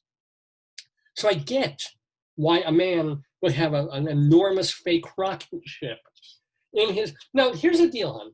Was that rocket ship always in his yard or was it in his house and he took it out recently? I think it was always there, but there was so much other clutter that we never saw it. Yeah, now it's front and center. Now that there's, Yeah, good point. So what was I talking? So that's there, and we pass this every day, and it's like this totem for me. It's this touchstone. You get an inflatable potato, Mr. Potato. Oh boy! And Joyce knows that I want to buy it. That I want this rocket thing. But we don't have our own house at the moment. And if we had our own house, that thing would be in our yard, right? I don't think it's legal. Well, how can it not be legal? How can you have a rocket? Honey, it's a fake. It's made of tin foil. But it's a beautiful thing. And now I've shown it on the show, and you can see the guy's phone number. Somebody else is going to buy it and want to sell it to me for $50. I'll buy it. But we also, when we're walking, we pass stuff in the street. And Joyce knows that I'm a street picker. She knows, I mean, not during the pandemic, but in general, if I see a dime or a penny on the street, I'm like, oh, I'm a penny richer, I'll take it. Doesn't matter if it's heads or tails. It's there. It's way, I picked up toys, balls from the street. What was the best stuff that I found from the street over these years? A lot of crap. Yeah, well, a lot of really great crap. Really wonderful crap that I've just kind of picked up and was like, I didn't think I needed this. I didn't know this existed. Tell them what you found, run over, the little flamingo. That's what I was getting to. That's the whole thing. So Joyce and I are walking, and then we see. Glenn said he just bought the rocket. Glenn! What do you want for it? So, right near that house on the street, at some point, it was probably his too. There was mashed, I guess, by a car or just deflated, like a unicorn pool float. Is that what you think it is? Is there a costume? It was a unicorn pool float with the little flamingo had the one. Let me see if I can find it. Did we take pictures of that? No, but I can find it for Well, you. it was a completely unusable, smashed, floaty unicorn pool float thing, just smashed in the street. Very colorful, but absolutely useless. And of course, I'm going over to it, and Joyce is like, "Don't, Dave, don't touch it." Here. And in other times, in other circumstances, I would have taken it. I would have just said, or at least to pick it up and look at it, and to examine it. And notice the beauty of this thing lying in the street and going, yes, what a wonderful world. But here's the part that I do not understand, and that boggles my mind to this day. This crushed, plasticky, inflatable object has been sitting in the street, like over right next to the curb, brushed off to the side of the curb, for about 2 weeks now. We pass it every time we go for the walk. There it is. It's in the street. When we first started walking, right near it, right next to it, was this is sort of an imagery of what it probably looked like when it looked like something, before tire wheels and whatever and life got to it, and it slashed its horn and just started bleeding everywhere. Now this so. But here's the deal. Next to it was a semi-still inflated flamingo. It was that's right. It wasn't a float. It was like a flamingo beverage holder item. That yes, Joyce is getting a picture of that up for us. And this was also in the street, and this was in better shape. It still, I think, if you put air in it, it would have held the air. Something along, yes. Something along the lines of this, right? The flamingo floating drink. I didn't even know what the hell it was. I thought it was like a float for a very tiny baby in a pool. But no, it's a drink hole. So next to the unicorn detritus was this flamingo detritus. And I didn't want the unicorn thing. It was all smashed up. But the flamingo thing, I'm like, hon, we're taking that. And she said, we're not taking that. I mean, we gotta take it. I said, there was a pandemic. I'm not going home with you if you even touch that thing or pick that up. So rather, another time this week I had my heart broken. Did not go to. You can get it at Walmart by accident. Yeah, we can get it for $15 at Walmart for sure. Yeah, I got poop things back that we didn't take with us. Well, I got a giant inflatable poop emoji float for the pool that we had access to back when we were in Colorado. I used to float on a giant piece of dreck in that pool. It was heaven. It was wonderful. They call it a kid's bath toy at Walmart. Yeah. But thing was, somebody explained this to me. On the same curb, right next to each other, two pieces of inflatable garbage. One was this smashed unicorn. One was this half-smashed flamingo drink float. At some point, within a couple of days, the drink float disappeared. Oh, wait, hold on. I need to get the... Like, woo. Somebody explained to me how the garbage people, the sanitation engineers, or somebody who's even weirder than I am, and that's saying something, took like one piece of garbage and left this larger other piece of garbage lying there. It got run over. How did a street sweeper sort of angle and maneuver to take away the flamingo, but leave the unicorn? Because maybe unicorns, you know what? Unicorns are magic. Flamingos are real. The flamingo flew away. Yes. But the unicorn is magic. You can't go near it. It'll cast a spell. It's going to be there forever. I believe that. I wonder, maybe that is the explanation. Maybe that is the answer. But I was so upset. I so miss it. Because it became this magnificent little shrine.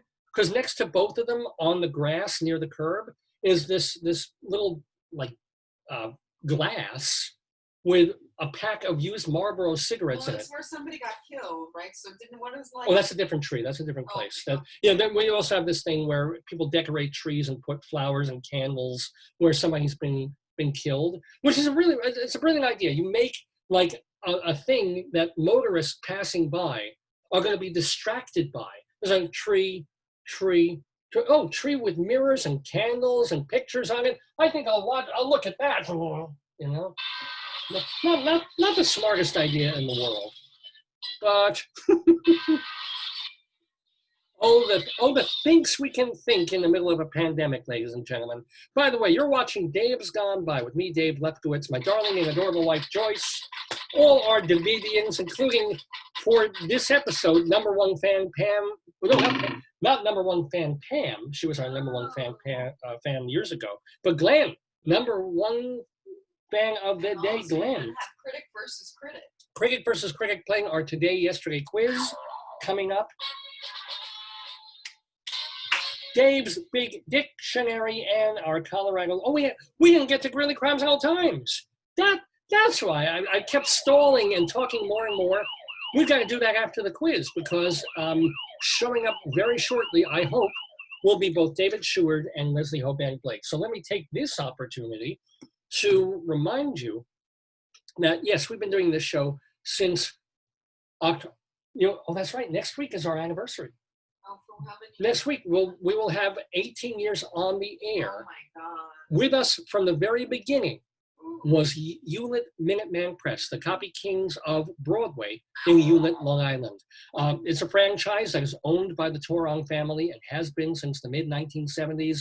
Hewlett Minuteman Press, if you want just, basic black and white copies, single-sided, double-sided color copies. If you want your logo, your emblem on uniforms, on shirts, on pants, on caps, on any sporting good item, on calendars, on mugs, on pens and pencils, Hewlett Minuteman Press can make that happen. They're also known for their holiday cards and wedding invitations and for balloons and banners and basically anything that you need to get word out about your business.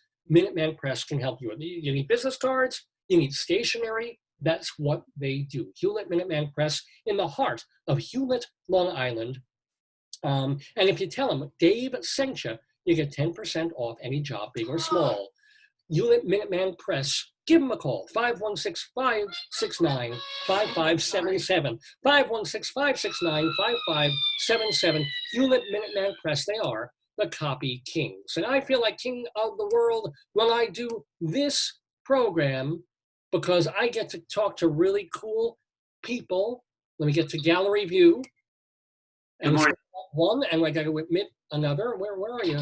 Oh, she's joining. The person that you see at the moment is David Sheward, my theater critic friend. Hello.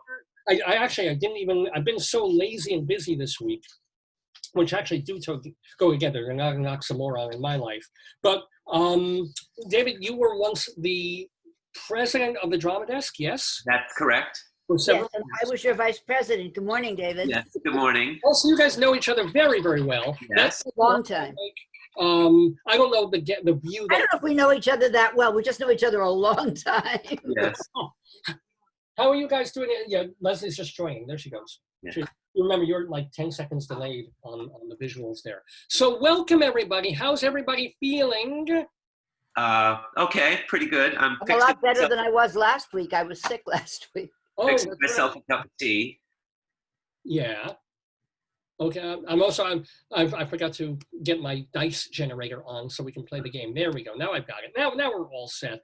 So Joyce wanted me to ask you guys, in terms of since you're theater critics and there's no theater per se, yes, what have you guys been watching and loving in terms of Zoom shows and virtual theater? Go, either one of you. Go. After you, David. Go ahead. Well, the final segment of the Apple Family Zoom trilogy I watched with Richard Nelson's plays about the Apple family in upstate New York. He's done three of them, and I think the last one he says is the last one, but He always says that, and then suddenly there's another trilogy. Yeah. Yeah.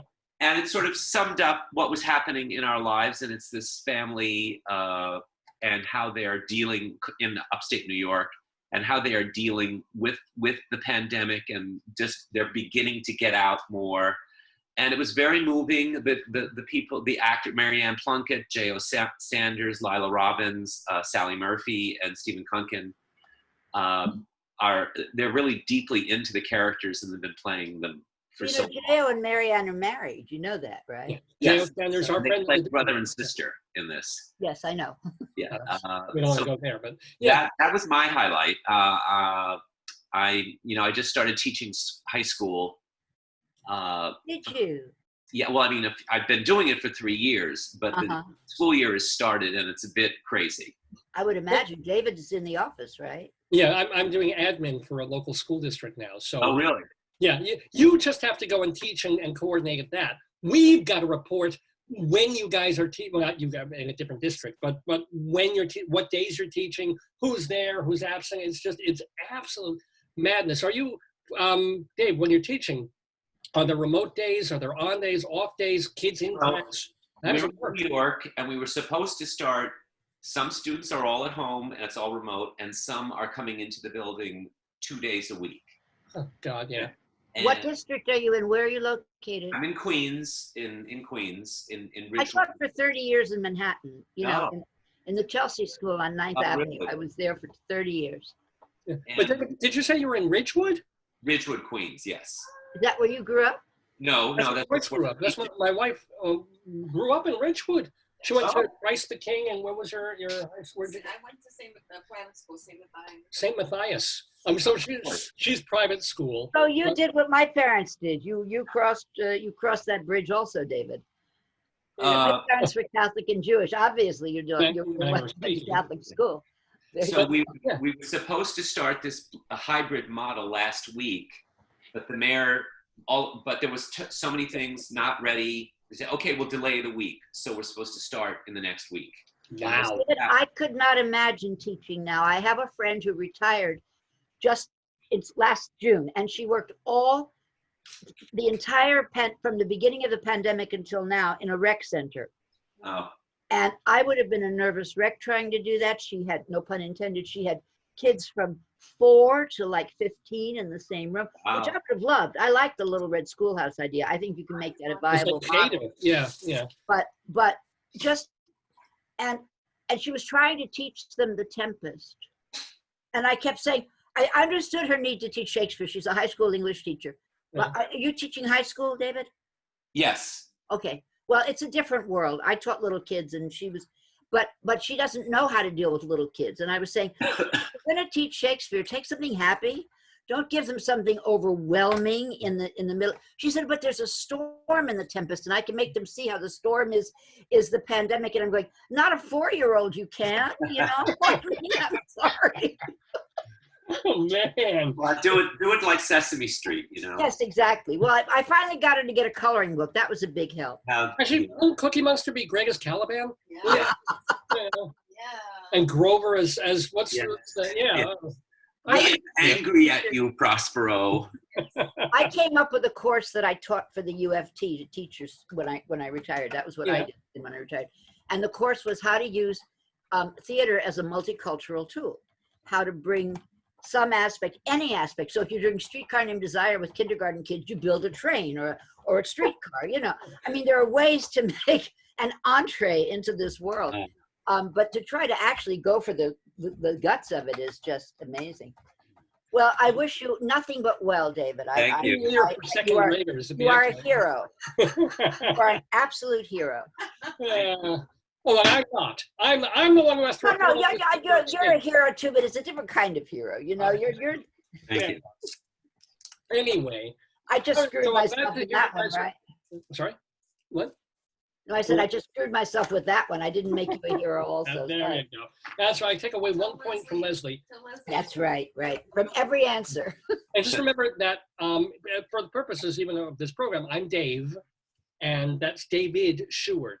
So Leslie, when you're talking, you make sure you call me Dave.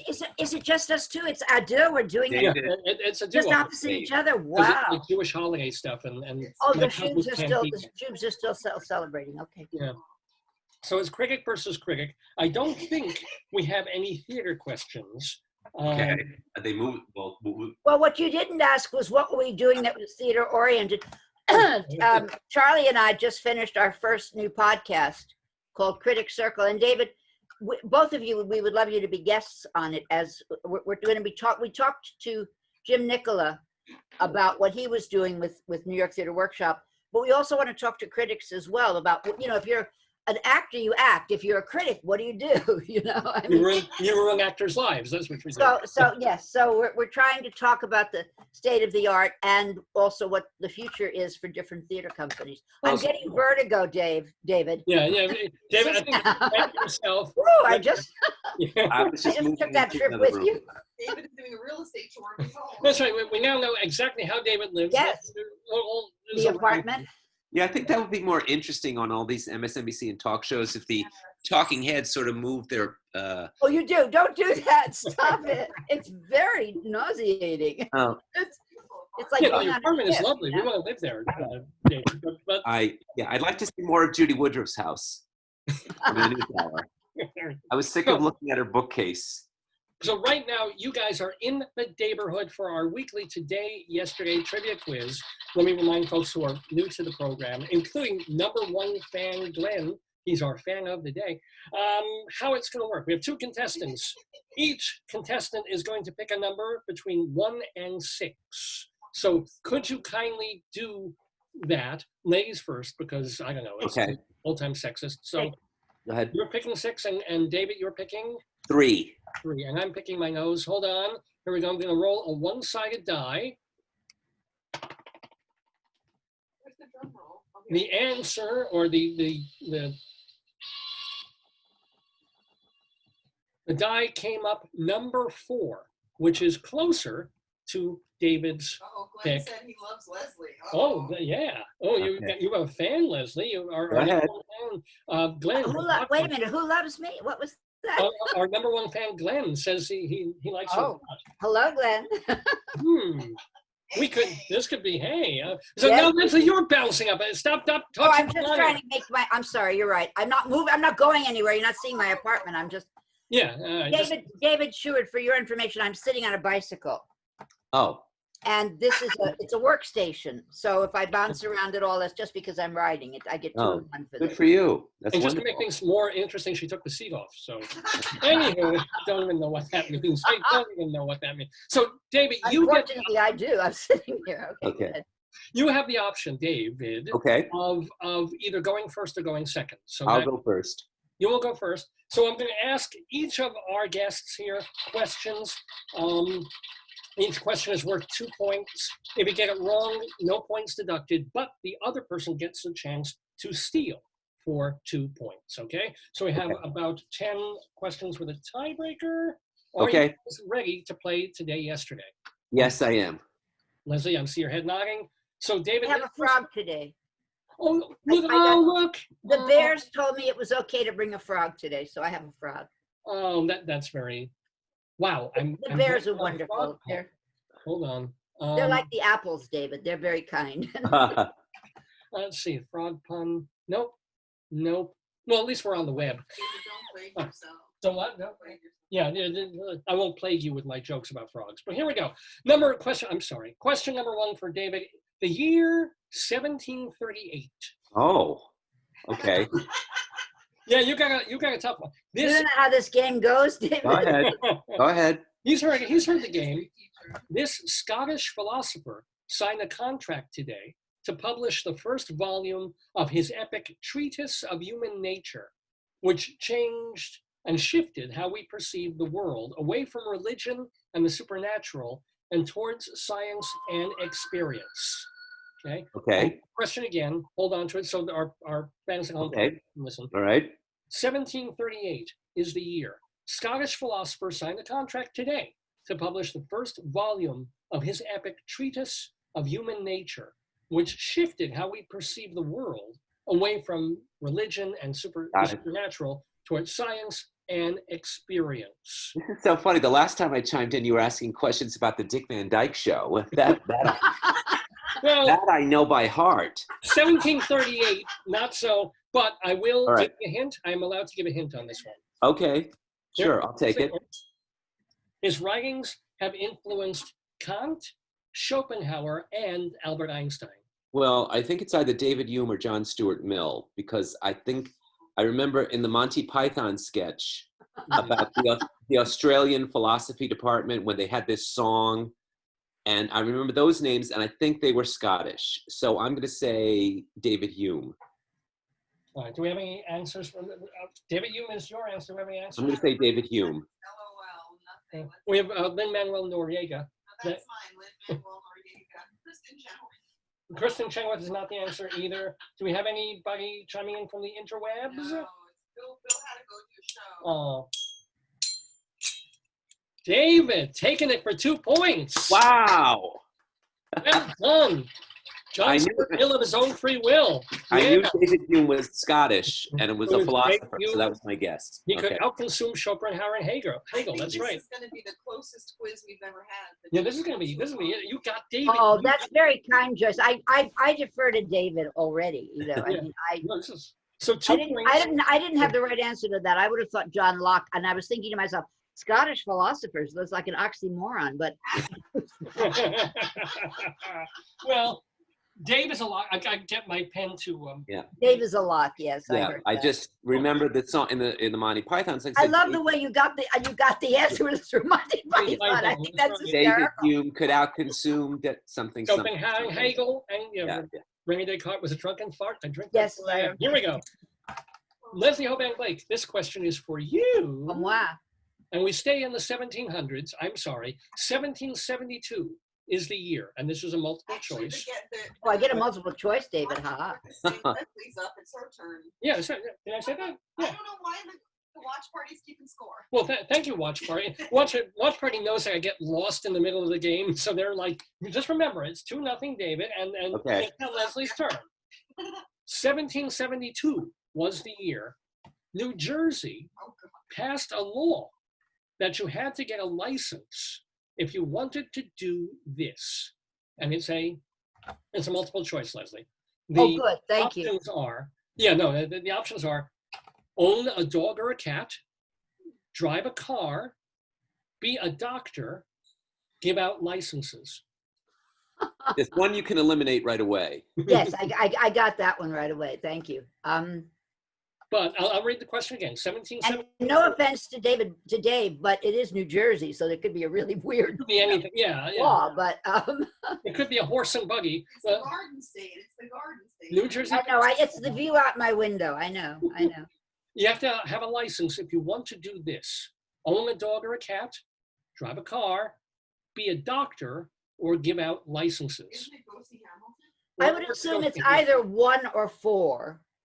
And that being said, because I think in those days doctors were actually barbers. I don't think they were doctors. Wow. So unless it was later than that, but I think they were still barbers.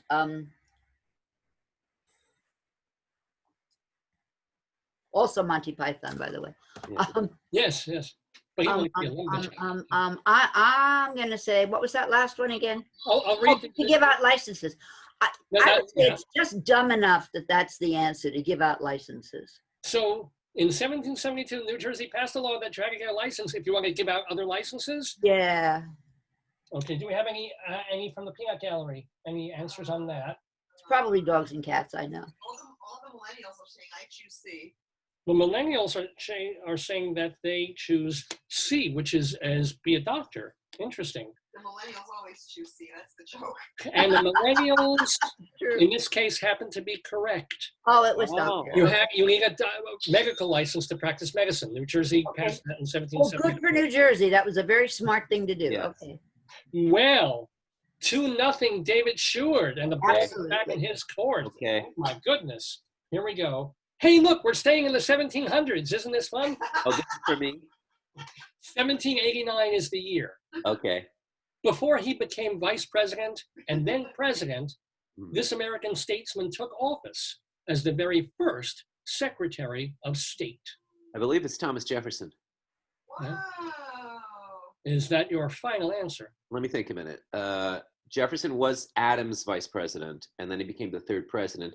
And all right, this was in Hamilton. I remember this now. The whole number with Daveed Diggs coming back from Paris. Nick Nolte played him in Jefferson in Paris. Jefferson in Paris, right? David went to Harvard, but he knows his history through Hamilton and through Howard in 1776. Right. And I think Sam Neill in a TV movie. Oh, really? I missed that one. About Sally Hemings. So I'm going to say Thomas Jefferson. I'm afraid the answer is Lin-Manuel Noriega. No, it is in fact Thomas Jefferson. He was the very first Secretary of State. It's a friendly competition. Yay. Yeah. Dave, I think after the show, David could actually now qualify as substitute as a history teacher. Right? Yeah. I've co-taught history. Wow. Oh. Are you teaching English or drama? What are you teaching? I'm teaching English. Cool. So how are you? Is it grammar? Is it everything? What high school? It's 10th grade. It's basically how do you read a text, make a claim based on the text, and then provide evidence to support your claim. My God, I was teaching that in college and I didn't get it. Oh well. What grade I missed the grade number, David. What was the grade? 10th grade. 10th. 10. It wasn't coming through. Thank you. 10th grade. Thank you. Okay, I got the fingers. All right. Okay. Time for the fourth question for Leslie Hoban. Well, this is her second question. It's our fourth question overall. Back in the 17th century. No, it's not we're, the 17th. It was the 18th. we're rolling up now almost 50 years here to 1835. Oh my! Yeah. Getting into my turf now. Yes. Okay. Yeah, and you may get this because it's not a theater question. 1835, an Italian opera set in Scotland, Lucia di Lammermoor, debuted tonight in Naples. Who composed it? Don't give the answer immediately if you know it. Let our people think about it. So 1835, an Italian opera that is set in Scotland. We were talking about Scotland just before. Lucia di Lammermoor, debuted tonight in Naples. Who was the composer? And let's see if anybody's writing in. Let's see. Any? Oh, he's actually humming from. Oh. So you're familiar a little bit with the opera. Oh yeah. Leslie, do you have an answer? Yes, Verdi, but I'm not sure if it's right. So, okay, do we have a last chance for the It's not a firm Verdi. It's a kind of a wobbly Verdi. Yeah, remember when, what was his name? It was Victor Borda said that if he was American, Verdi would just be Joe Green, if you think about it. Because he would be. But unfortunately, It's not. no. Oh, and I think I forgot on that last one that David gets a chance to steal. Okay. Yeah, I forgot the last time to do that. But David, do you want to steal? I'll try. Now, if I get wrong, I don't get a penalty. You don't lose points. I don't lose anything. Wait, hold on. We have a peanut gallery one. Joyce is going to whisper it to me. Okay. Shoot. So. No, that's the way I felt, David. Exactly. I mean, I thought it was Verdi too, but then I remembered. Well, I won't go. Okay, let me think of it. Verdi, I think, was a little bit later because he died in 1900. Oh well. How do you know that off the top of your head? Because in Bruno Bertolucci's movie, it starts with the death of Verdi. a drunk running the street saying, Giuseppe Verdi is dead. Wow. All right. And ironically enough, he was turning. David, I love this because that's how I know most of my facts too. All right, let me see. It. Lucia so di Lammermoor. Shoot. Who composed it? I should know this because I've seen it, but I don't remember. Visualize a playbill, David. I've seen it, but who's an opera composer? And an Italian Handel? That's just a guess. Handel? Handel would be German, I think. But the answer is, and his long name, I would have accepted just the last name, Domenico Gaetano Maria Donizetti. Oh, okay. Donizetti did Lucia di Lammermoor. I was thinking Donizetti was a Renaissance painter. Yeah. No, I know. Yeah. Or I know. Turtle. Now that or you say Turtle, it, I one of those remember two things. Now, here's the deal. This is why I make it random of who goes first. And all right. Yeah, no, Leslie is still so far doesn't have one. Oh, David gets another go, and I miss. And I apologize to Leslie for this one. Go ahead. One I would know. Because the thing is, it was random. You run the die roll. You chose to go first. Either of you could have gotten this question. Go ahead. The year 1957. Okay. West Side Story debuted. Oh dear. Yeah. Go ahead. West Side Story debuts at Broadway's Winter Garden Theater. Right. The love story turns tragic when Bernardo dies. For 1 point each, name the two sisters who mourn him. Okay, so just hold on. Name the two sisters that mourn him. Wait, actually, I got this. I wrote the question wrong, didn't I? Yes. Forgive me. No, I totally wrote that wrong. Well, do you just mean the two women? The two women, sorry. The two women. David, the contestants are so smart. They're correcting your question. It's true. It's right. I think I must have been tired when I wrote this. Who Well, are the two main women in West Side Story? Okay, one of them is his sister, which is Maria. Right. And who's the other? Who's her friend? Anita. Yeah, that's it. They're not sisters. Why do I think they were sisters? because Maria's his sister. Yeah. And Very smart, Maria. Very smart. Whoa, Jesus! My whole thing just collapsed. I should give Dave an extra point for realizing that the question was totally wrong. Okay. Yeah, go ahead. Give me an extra point. By Carol I've Lawrence lost already, and Sheeta so. Rivera. I should have. Would you have known if I asked you what theater it debuted at? I should have done that. Maybe, but I wouldn't have been absolutely certain. Yeah, it was the Winter Garden, and you're absolutely right. I'm absolutely -2. DL gets a -2 points on this quiz. Shame on me. Wow. Anyway, it's not like I have a... Leslie, stop bouncing your computer, please. I just want to catch up with David. That's and all. you were telling me that I was giving you... No, because on the bicycle, there's a foot pedal that lets the desk come back and forth, and I accidentally touched it, so the whole thing went. Okay. Sorry about that. All right. Well, anyway, so far, we have 6 points for David Sheward. Indeed, it's a runaway. I can't win. Well, you're beating me. I'm -2. All right, here we go. The year for, and this is a Leslie question, 1957, same year. Unanimously reelected as the second Attorney General of the United Nations. This Swedish diplomat was so universally respected, he was given a posthumous Nobel Peace Prize, and a park near the UN was named after him. Don't say it. I think you know who it is. That's a gimme. I got that one. Thank you. Wait, hold on. Don't say it. I want to check if anybody. Yes, it is. There you got it. I swear he gave me that, David, because I didn't have any points. That's why. He gave Go it. ahead. Well, again, Tell me when it's, either tell of me you got when it's it. okay. Yeah. So Tell me when it's okay. Well, I want to read the question again, and then I'll let you Okay. answer. 1957, unanimously reelected as the second Attorney General of the United Nations, this Swedish diplomat was so universally respected, he was given a posthumous Nobel Peace Prize, and a park near the UN was named after him. Who are we talking about? Dag Hammarskjöld. That is exactly right, Leslie Hoban Blake. David, didn't Sherry used to live across the street from that park, or didn't she live in a Maybe. building with his name on it? I think so. Maybe. Sherry Eaker, yeah. We both worked Yeah. for or with Sherry. How do we say that? Well, I worked for. Either. I worked for, we all did. We all worked for We Sherry. all did, right. Sherry, Leslie is talking about Sherry Eaker, the former owner, I guess, of Backstage. Publisher. They were the publishers. Her father was the, Well, she was the editor. Her father was Right. the was publisher. the publisher. At that time. But she, when her dad died, didn't she take over the Yes, actual for ink? quite Well, some time. It's a whole Byzantine thing. He sold it. He sold it before,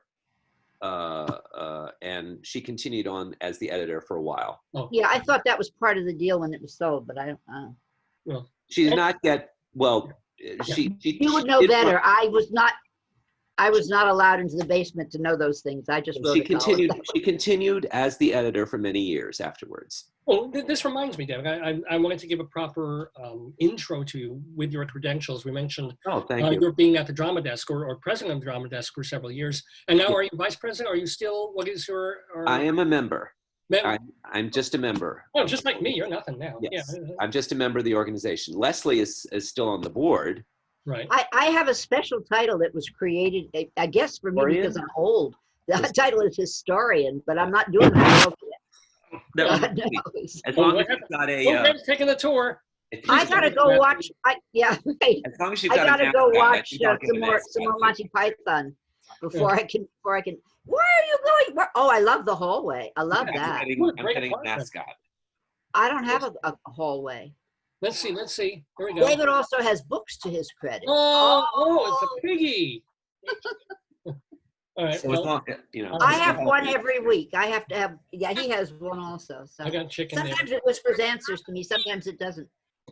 Oh, that's so sweet. David also has books to his credit, Yes. Right. and David was my editor at Backstage. Backstage. Now, you were the managing editor. What was your title at Backstage? For oh, he's so cute.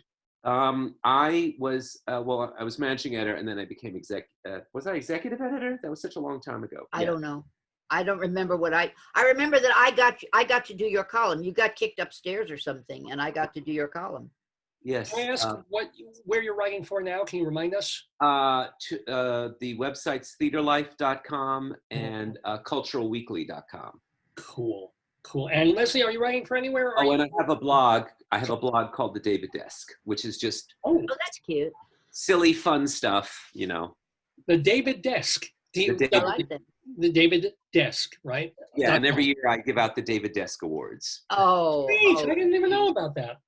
I didn't know about it either, but I'll look for it now. And Actually, I should start an organization of theater critics who are named David, because there's me, you, me, yeah, David right. Barber, and David Kaufman, and David. Oh wait, you left out David and David Finkel.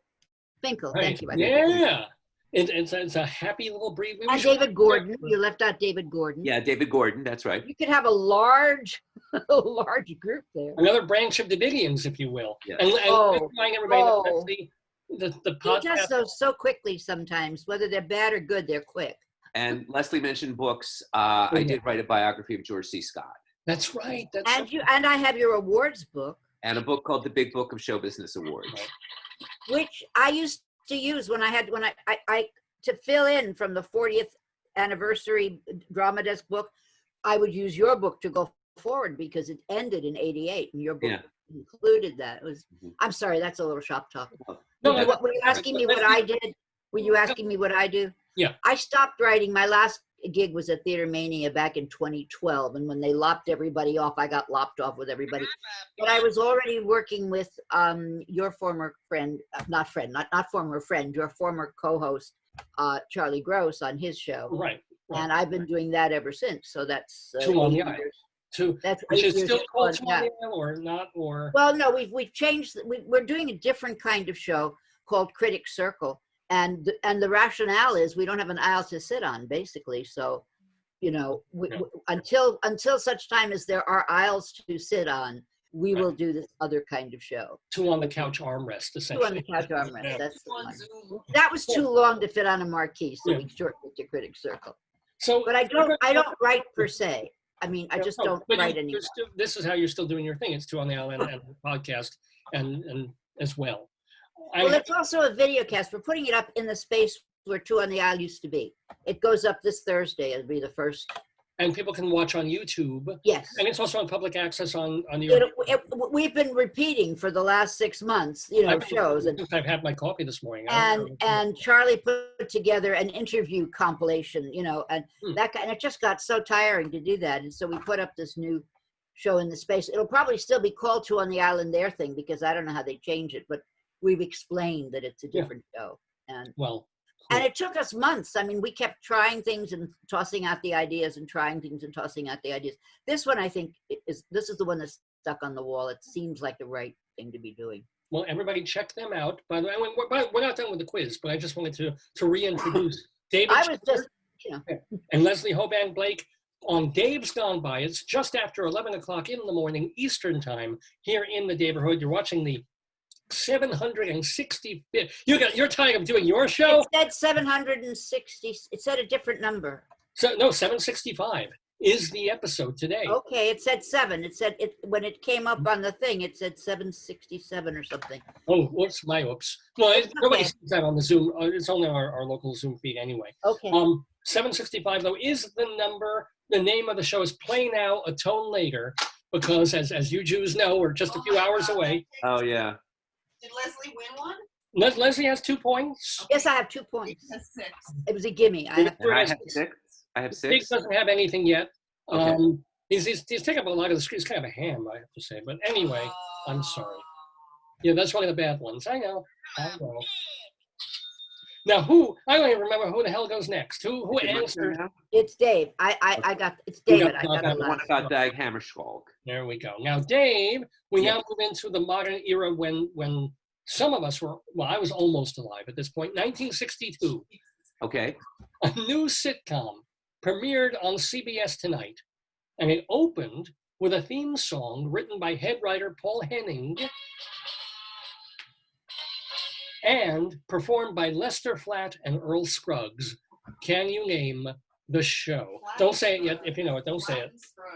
But yeah, if this was 19... I bet you didn't watch it, David. I didn't, actually. No, I was talking, not to you, I was talking to David. See, you're Dave. You told me before. You're Dave and he's David, so I was very specific. Do you want me to answer? You're looking on... we're checking to see if anyone... Okay. I like to read the question twice and give know when I Tell me if I'm right that you didn't watch it at the time. Was that Glenn who said Leslie wins? Glenn says Leslie wins. Good. Leslie, you got like, yeah. Glenn, call me later. We'll talk. Yeah.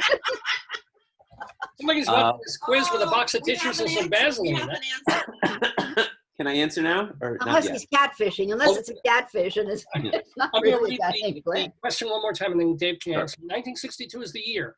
A new sitcom premiered on CBS tonight, because all these questions are things that happened today in history. Yeah, sure. It was a Okay. theme Got song it. written by head writer Paul Henning and performed by Lester Flatt and Earl Scruggs. Can you name that show? David Sheward. The Beverly Hillbillies.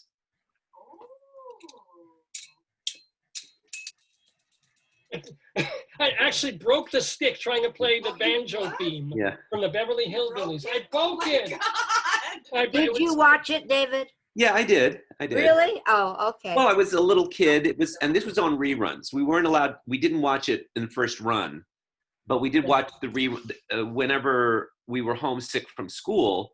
During the daytime, they would show repeats of old shows, not like today, but so we would watch if I was sick from school, Right. we'd watch. I went to London in the late 60s. I was an observer at the Royal Shakespeare it was an unbelievable experience. Oh. And we went to to Buckingham Palace. I mean, we were doing the tour. I'd never been to London. And so we went, and on that particular day, they had the Beverly Hillbillies in a jalopy where normally the guard marched back and forth and played. The Beverly Hillbillies rode up and down that road because the show was coming to England for the first time. Oh, wow. I was hysterical. I have to come all the way to Buckingham Palace to see the friggin' Beverly Hillbillies. I thought that was hysterical. And it was. And the people were cheering as if it were the Queen, you know. Well, did they have the actual actors or just the jalopy? They had the actual actors in a jalopy that looked like the actual jalopy. Yeah, they made a big deal out of it. They had Irene Ryan and Buddy Epson and all that? If Irene Ryan was still alive at the time, but yes, the other guy, Max Baer, is that his name? Max Baer and Donna Douglas. Those two were in it for sure. And I thought there were 4 people in the car. I remember, I can visualize that. I couldn't swear to you. I didn't watch it. I have to be honest. I would occasionally see like 10 minutes and say, I can't do it. And then it was just awful. It was I have to say, Beverly Hillbillies never did a Petticoat Junction. And what the funny part for me was that these shows, they're hick show. They're about, the South and the West, and they got like Texans and things like that. But, they're all written by the same Jewish writers. I know. Like Sergeant Bilko and the Dick Van Dyke. What? Gilligan's Island. I mean, it was Sherwood Shore. It was the same crop of people, and it was, I think, applying the same jokes. It just that they were doing it elsewhere. By the way, and it was extremely popular. Oh, yeah, it was huge. No question. Joyce fixed my stick. Be very gentle with that. That's not a particularly. I know she fixed it because there's actually one of her hairs is attached to the Scotch tape. So there you go. That's so you'll never forget that's a forget-me-not hair. Oh, Piggy! Hi, Piggy. How you doing? Dave's holding. And do you have a name for your frog? No, its name is Frog. It's written in here. It says Frog. and David, do you have a name for your pig? What's the pig in Wilbur? What? Wilbur the pig Charlotte's Web. Well, Wilbur. Wilbur. His name is Wilbur. Oh, what? What's wrong with Wilbur? You know what happens. Charlotte dies. Wilbur's okay. How do you know? I don't. Well, Ultimately, at this stage of the game. Hey, when I was teaching, we wrote a letter to E.B. White, speaking of Charlotte's Web, when I was teaching 5th grade, because there was a kid in our class whose name was Wilbur. Oh. Everybody made fun of him because of the pig. So we I said, I think we should talk to the author. I really did this. And we wrote a letter and he wrote back. And he said, nice. Children, all names are, I somewhere must have this yellowed piece of paper because it was when I very first started teaching. Yeah. And he wrote back this lovely letter about do not make fun of other children's names. Charlotte wouldn't appreciate it, and the kids they were bug-eyed. I could have written the letter myself and they wouldn't have known the difference, but we actually because we wrote the letter together and then we got an answer. Nice. It was very sweet. That was a lovely story. Goes beyond elements of style. It's true, I swear. I don't. I guess he was just drunk on power. Yeah, that's all. Oh. E.B. White joke there. Ladies and gentlemen, we're doing hard. I'm sorry. Our today, yesterday quiz. Now, Leslie, you've got some catching up to do. Is it my turn? Yeah. Oh, okay. So it's David 8. And I'll try to muster my fortunately. Ketchup, mustard. Oh. Yeah. If I stay around this show, I do that. I can't help This is myself. becoming like the Hollywood Squares, you know? And I'm playing what's his face, right? Paul Lind. Am I Paul Oh, yeah. Lind? Some of the questions were like, I wish Charlie I could Weaver. have Paul No, Lynde. but if you make any more jokes about condiments, we'll take you to the Mayo Clinic. But you know, and I wouldn't relish that. All right, stop it. Stop it now. You're I'm stuck. 1964. Stop me. You've got to do that. Stop me. Stop me, somebody. 1964 is the year, Leslie. On this date in 1964, another enduring sitcom, the aforementioned Gilligan's Island, premiered tonight on CBS. Among the passengers stranded on an uncharted desert isle are two young women, Ginger and Marianne. For 2 points, and don't say it yet, name the actresses who played them. Both of them? Both at 1 point each. This is tough. This That's a one's- tough one. Yeah, well, yeah. I'll read the question also. No, I can visualize them and I can't. Even I'll fix it. You go back, I'll fix it. I'm schwitzing. You probably got unplugged. So I'll read the question again. 1964 is the year. Another enduring sitcom, Gilligan's Island. Well, premiered enduring. tonight Yeah. on CBS. Among the passengers stranded on an uncharted desert isle are the two young women, Ginger and Marianne. For 2 points and in either order, can you name the actresses who played them? And I know people at home are trying to. Everybody at home knows. I have a perfect picture of each of them, and not one name is coming to, not one. Oh Not- dear. Oh dear. Do you want to And take? David's going to steal. Look at that look on David's face. It's like, Look at this. I got this one. It was on One of them Monty is- Python. I got this With one. Dag Hammarstall. Well, Leslie, it's not sunset. It's Well, I can't ever. Yeah, no clues like that. No. I I got- didn't even hear the clues, so that doesn't even All help right. me. Yeah. Well, the Have a clue is steal? that one of them is a friend of the Daverhood. So Can if I you know steal? the show, one of them has been on this program. she wears Really? Well, no, she can picture the characters. The I question- got their faces. I can't come up with a name. And David knows both of them. Doug Hammarskjöld and Lin-Manuel Noriega. That's Yeah. That is the correct answer. Christine Snow. All right, I'm going to have to let David steal then. No, All right. David's, it's a runaway for David. Well, it's not a runaway. I got 2 It is. points. The answer is Tina Louise and Dawn Wells.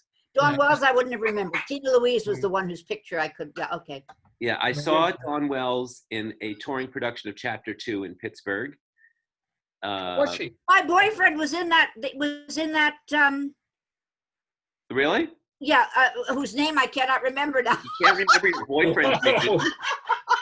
Michael, wait a minute, Michael Greer. Michael Greer, I believe, was in that touring production, along with the guy who was on Married with Children, who was the neighbor. David Oh, Harrison? Yes, yeah, Maybe. Harrison. Oh, wow. This is before he, it's entirely possible. before, it was before that. I know. I just remember Dawn Wells. Yeah. You did. You're very good. Yeah. Very, yeah. I think I always thought she was Orson Welles' illegitimate daughter, but it wasn't true.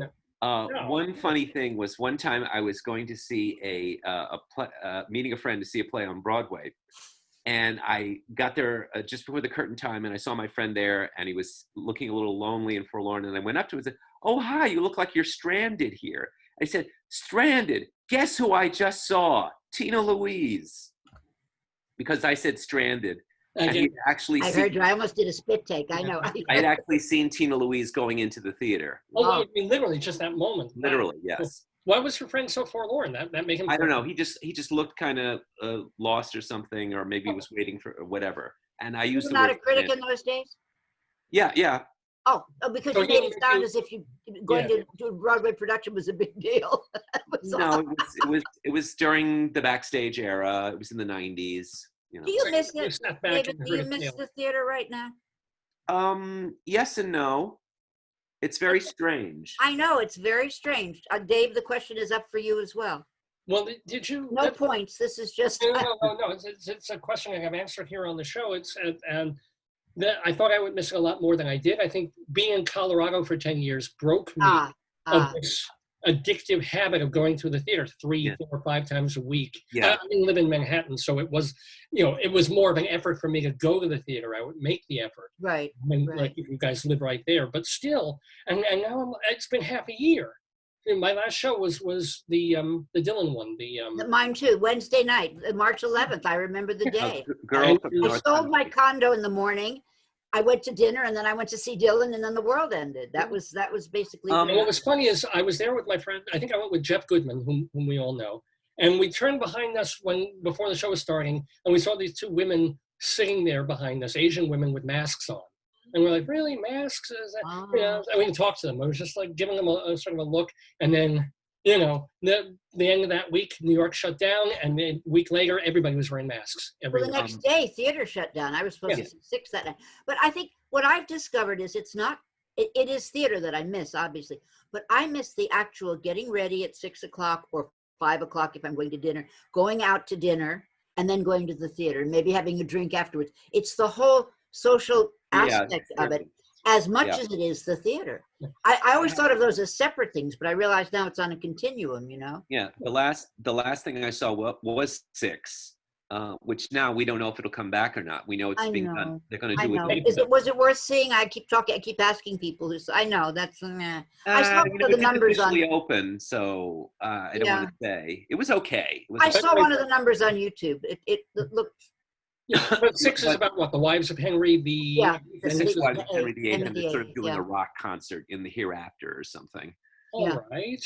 Okay, can't say But that. I just want to say, with the recent news about the Met not opening and canceling all of its season and not opening until the fall, in a way, I kind of feel that's, good about it. I'm sorry, something's making noise. Sorry, I feel good about it because if they open too soon, that would lead to without a vaccine. Of course. And without social distancing, which Charlotte St. Martin said, we're not doing that, could have led to more infections and a spike in a second wave. And it would have left us in sort of a moral dilemma, like, should I go back to this show and risk my health? I wouldn't sit next to a person at this, but it's interesting because the Broadway theater is an entity unto itself. We're talking only to off-Broadway and regional theaters because they can make up their own rules. And that's where the streaming is coming with from. Equity, well, yeah. No, Equity already has a contract out. SDC, my parent union for directors, has a contract out for streaming. Everybody knows how to jump on the bandwagon for these things. The point is, immediately the smaller theaters, and look at IRT. IRT is actually making money doing streaming. I'm watching Belfast Blues again tomorrow. I can't wait. I got very friendly with Geraldine Hughes when she was in town. Yeah, she so actually letting a room in Ireland. Yes, sorry. In a way, I'm sort of grateful that there's going to be a delay even more, because then we'll know for sure. It increases the chances that we won't go back until we know it's 100% safe. But you can't honestly stream a Broadway show. There's so many people involved and so many salaries to pay. Yeah. It's different with a lot of these theaters are doing one-person shows. Yeah. Belfast Blues is a one-person show, and so. But Leslie, how do they make? Didn't they do? What was it? Legally Blonde. Didn't they broadcast that when that was still running? And yes, there were. That's not the only one. There were several, but they made arrangements. They made arrangements. They paid everybody. You can't do anything without paying people. Right. Yeah. So yeah. Well, they are with Diana. They are going to film it in the theater without an audience and then put it on Netflix. Right, and then they're charged. Oh, they're putting it on Netflix. They can't charge for it. Yeah, they're putting it on Netflix. Oh. So Netflix Play. It's like the Spike Lee did the American Utopia, right? And that's happening too.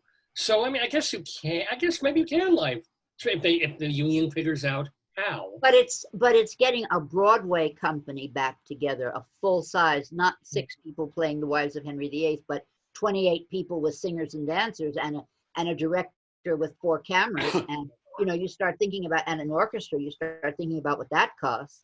Right. And stagehands, and everybody's got to get, if somebody gets paid, everybody's got to get paid.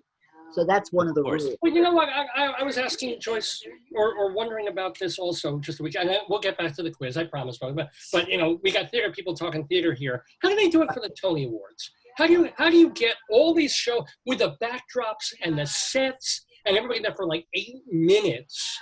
not in their home theaters, like back in the day, all came to the same place, and suddenly it looked like the show. Because the Tonys are a producers' award, so the producers can do whatever they want to. The producers are paying for it. They're going to do it digital. They're, from what I understand, they're doing it digitally. No, I don't mean this year. I think this we're year. I mean, talking about it in general. Oh, you mean in general? Oh, right. Okay. And because it's a producers' award, the producers are willing to pay for all of that. Right. When we did the drama desk, yeah. we had to beg people to come and perform, right? In order to get them to come. Yeah. And basically it would be a single person or two people who would stand at a microphone and sing. There were no fancy. And you're not doing the whole scene with the set, the whole. Because the producers were willing to pay for it. End of story. Well, but will producers be willing to pay for? No, I don't know. David's talking about it being done digitally. The awards get such a small viewership. It's probably not worth it. They might pick up. Well, this year they are going to happen digitally. I don't know when. There hasn't been an announcement. When you say digitally, you mean something from a filming that already happened? They're going to pick up something. No, a live Zoom show, right? When they be like a live, like they were doing the Emmys, like what they did with the Emmys. Yeah.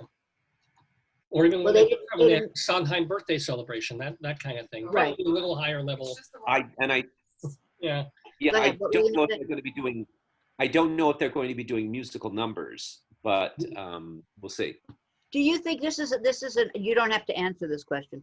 Do either of you think that it's fair to do the Tonys given when the season ended and how many people didn't get to see things? We'll see. I mean, including the voters on the Tonys, you know? Well, I'm a Tony voter, and I have received the communication. There's like a portal that you go on, and you're supposed to, there's a list of all the shows that are eligible, and you're supposed to put in the date that you saw the show. Now, whether or not they double check it or believe you or not, I don't know. Right. But I kept a record. I started keeping a record of the date that I saw every Broadway show so that I can be honest. And theoretically, if you say, well, I didn't see that show, then that category is not on your ballot. Right. And that's what happened with the Drama Desk Awards too. You know, you're not supposed, it was always a matter of honor in Drama Desk and the Critic Circle if you didn't see all the shows. But then it became almost impossible to vote because especially in Drama Desk, they would nominate things that two of the nominators thought were amazing and nobody else saw. Nobody. Who was the guy from American Theater Magazine? Randy Jenner. The Randy Jenner. He would be the champion of avant-garde, off-Broadway experimental theater, things that ran 2.5 weeks. And he's like, we're going to recognize it with a nomination, even though we know it could possibly win because nobody else has seen it. Well, David will back me up on this. This came up every goddamn year when we had to do anything about the voting. That was always the issue that came up from many people. You're not technically supposed to vote in a category unless you've seen all the shows. Yeah. But you go through the Drama Desk ballot, and it's like, and even someone who like me who went to a lot of theater would be like, no. But I love that show. You're going to tell me I can't vote in that category because I didn't see, But you mentioned writing things down that way. I put it in my little book. I have an empty date book. I have an empty date book that stopped at March 11th. I don't write anything else in it. I am keeping track of these Zoom shows that I'm seeing and the reviews I'm writing. Anyway, I want to keep track of how we're doing in this. Remember this? I don't even know whose turn it is. I think it's your turn because I got the my turn. Oh, okay, goody. I think hold it. David stole the Ginger and Mary Ann. So David has 10. I mean, Ginger and Does David have 8 or 10? I think I've got 8. No, you got 10. You got 10, bro. I thought you had 10 for stealing. That's what I All right.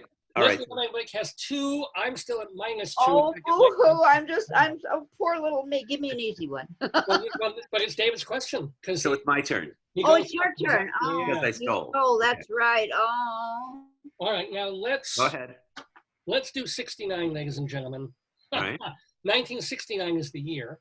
Okay. Released today is the last album the Beatles recorded together, Abbey Road. Okay. Which of these Beatles songs is not on that classic record? Okay. It's a multiple choice. Is it Oh Darling, Don't Let Me Down, Golden Slumbers, or Octopus's Garden? Wow. Don't say it. I mean, this is not my field. Wow. This is like the Scottish philosophers. Field, is it? All right. I'm going to have to guess. Well, let me read it again so that other people. Released today, the last album the Beatles recorded together, Abbey Road. Which of these Beatles songs is not on Abbey Road? Is it Oh Darling, Don't Let Me Down, Golden Slumbers, or Octopus's Garden? Huh. And the only Octopus's Garden, I know, was a later Beatles song. And it was I think it was in Yellow Submarine. Was it in Yellow Submarine? I'm going to guess and say Octopus's Garden. Let's see if we have any. I don't see any answers from other people. Leslie, you get a chance to steal. Oh, darling. Ah. No, evidently not. Okay. 2 points to Dave for writing that question. Then the answer is Don't Let Me Down. Oh, Greatest of all Beatles songs. It was on one of those compilations first. Okay. It wasn't in. Yeah, all the others are on Abbey You didn't Road. even get a chance to steal, David. Well, I was so sure I knew that one. No, I got it wrong, and so did you. We both got it wrong. Well, Actually, Don't Let Me Down was the B-side to Get Back. It was recorded during the Let It Be sessions. Oh. And Let It Be, we all know, or most of us all know, it On the was White written Album. before, but released after Abbey Road. So anyway, we got a zilch, and we're still David with 10, Leslie with 2. is that the end of the question? Froggy. Well, no, we have 3 more questions. 2 more. Oh, questions. okay, 2 more keep questions going. on the quiz. Keep going. Let's get her going. The year, Leslie, is 2006. On September 26th, 2006, this man became Prime Minister of Japan. He stayed in office exactly 1 year, leaving September 26, 2007, because of colitis. But he wasn't done with politics. In fact, he became Prime Minister again in 2012. Oh, He stayed in office until just 2 weeks ago, when he resigned again because of colitis. What did I miss, David? Don't make fun of that. I don't have that, but friends of mine do. That's not a nice disease. I know, but can you name this? as opposed to a nice disease. Yes, right, right. Yeah, so Well, it's 10 to 2. I can name it. Anybody can name this one. David has 8 and Leslie has 4. 4. When did Leslie get 4? I'm sorry, Leslie has 2. I thought she had 4 and David had 8. No, David stole the last one. Okay. Thank you, Joyce. Thank you for trying, Joyce. It was nice of you to do that. I have to make my tea. That's what I get for making tea. So I'll read the question one more time. You don't have to.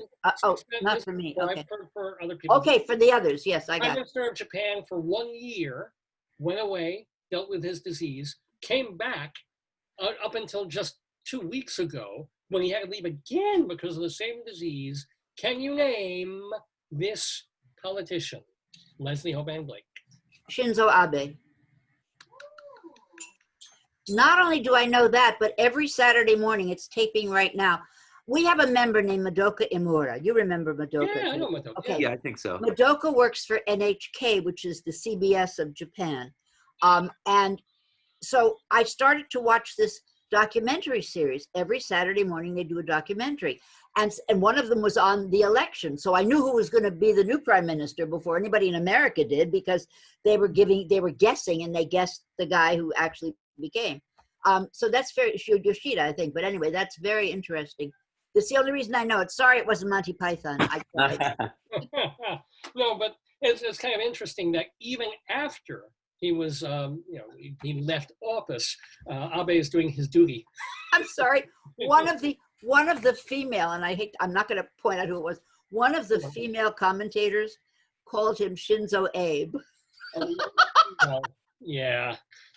But I mean, has she never even heard it said? For God's sake, I know. she's a commentator. An American person or a? Yes, an American person. It wouldn't have been a Japanese person. No, it was an American person. Yes, Look. one of those, American people with lots of thank you. Yeah, We have one commentator. I'm sorry. We have what? He's very common. He's a commentator. Oh, Yeah. I get it. I I know. get it. Remember, this is Dave's show. This is what he does. This is you have to Why? play with it. I get it. So this was supposed to be a tiebreaker. It's not that close a game, but we're going to do it anyway. So we do have a 10-4 game with -2 for me. So David, you do get the last question just to pile on to your lead. All right. The Go year ahead. 2004. The good news for Jim Caviezel was that he got the lead role in a big budget movie released today. The bad news is that making the film, he was struck by lightning, had his shoulder dislocated, suffered from pneumonia and hypothermia, not colitis, and was accidentally struck with a whip. Who was he playing? David, it sounds like just Who? Jim Caviezel. Question again. 2004 was the year. The good news for Jim Caviezel was that he got the lead role in a big budget movie released today. Bad news is that making the film, he was hit by lightning, dislocated his shoulder, suffered pneumonia and hypothermia, and was accidentally struck with a. Oh, is Piggy whispering the answer? He's whispering it to me. There we go. Who was he playing? God, Jim Caviezel. Who the hell is Jim Caviezel? Shame on you. All right, so it's a big budget movie. It's obviously an action picture where there were a lot of accidents. So maybe he's an animal and he was, or a stunt double or something. Jim Caviezel. Spider-Man? I don't know. I'm guessing Spider-Man. Guessing Spider-Man. Hold on. Do we have any? no, Spider Pig. Oh, maybe he played Spider Pig. I don't know if you saw the Simpsons movie. Yes, I did. Yes, yes, Spider Pig, the greatest moment. Does what I'm walking on the ceiling. Yes. Why are there pig tracks? I love that. I love it. All right, but Leslie, you get a chance to steal this quick because it was not Spider-Man or Spider Pig or Spider Tater. Leslie, Jim Caviezel. It was Jesus. He played Jesus. In the Passion of the Christ. Unfortunately, unfortunately, you left off the worst thing he had to do, which was the worst of that director. Well, Jim Caviezel isn't Jewish, so it didn't really matter. Well, you see what happened to his career. You know, it did wonders for his career. Right. Well, exactly.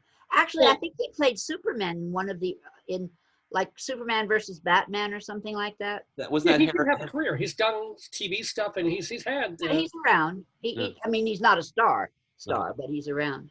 And this is not a joke, isn't it? Really not a joke. Isn't it true that Mel Gibson is making a sequel to The Passion of the Christ? I kid you not. What's he going to call it? I don't know. Afterglow with the Christ? Rise up, rise up. I think it's called We Want Mashiach. Let's get them Jews. We want Mashiach now would be the name of the show. But anyway, so it got a little closer towards the end. It isn't quite a runaway. The winner of this week's Today Yesterday quiz is David Sheward with 10. In second place, Leslie Hoban Blake with a very. I couldn't be in any other place, right? Well, remember that time you really fizzled out that one couple weeks ago, and then. Thank you for reminding me, Dave. Yes, thank you very much for reminding me. I like to remember the one where I ran away with it. Right, and then I was going to say you girded your loins. If loins are girdable at this stage, and then you came back and ran away with the game. Hey, I'm actually wearing pants today. You know, I mean, I really got dressed up for this one. Well, you're doing more than I am, let me tell you. So, ladies and gentlemen, let's remind people where they can read and watch you guys. So, first of all, ladies first again, Leslie, the podcast. Yeah. I'm sorry for forgetting the this. podcast is called Critic Circle. Critic Circle. Why can't I remember? Well, it's new, and although it will be on MNN, it's easier to tell people to look for it on YouTube because everybody can find it on YouTube. Also, M&Ms melt in your hands. They're fake M&Ms. They don't really. Yeah, and David Sheward, how can we read you again? Theater Life. I'm on theaterlife.com, culturalweekly.com, and I have a blog called The David Desk. Now, David, you're because we're going to start doing that. You're reviewing streaming, right? When it comes up, yes. Well, I mean, is it like, for example, Belfast Blues is tomorrow? That's a revival of something that they did a long time ago. Would you review that as well, or?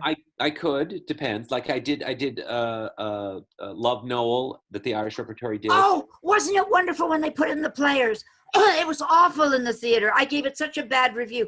It was so terrible in the theater. That set was like crap. And then they put it in the players and it was suddenly a different play. Yes, it was. Oh, I loved it the second time around. Yeah. Did you watch it, Dave? I didn't get to see, even though it starred a friend of the Daverhood, the wonderful Stuart Ross. Oh, yeah. I'm sorry, Not Steve. Stewart, Steve Ross. Steve Ross. Ross. My mistake. I've known both of those people. I used to be a cabaret critic before I did anything. So I knew KT and Steve in 1992. The other performer was Katie Sullivan, who was I said, yeah.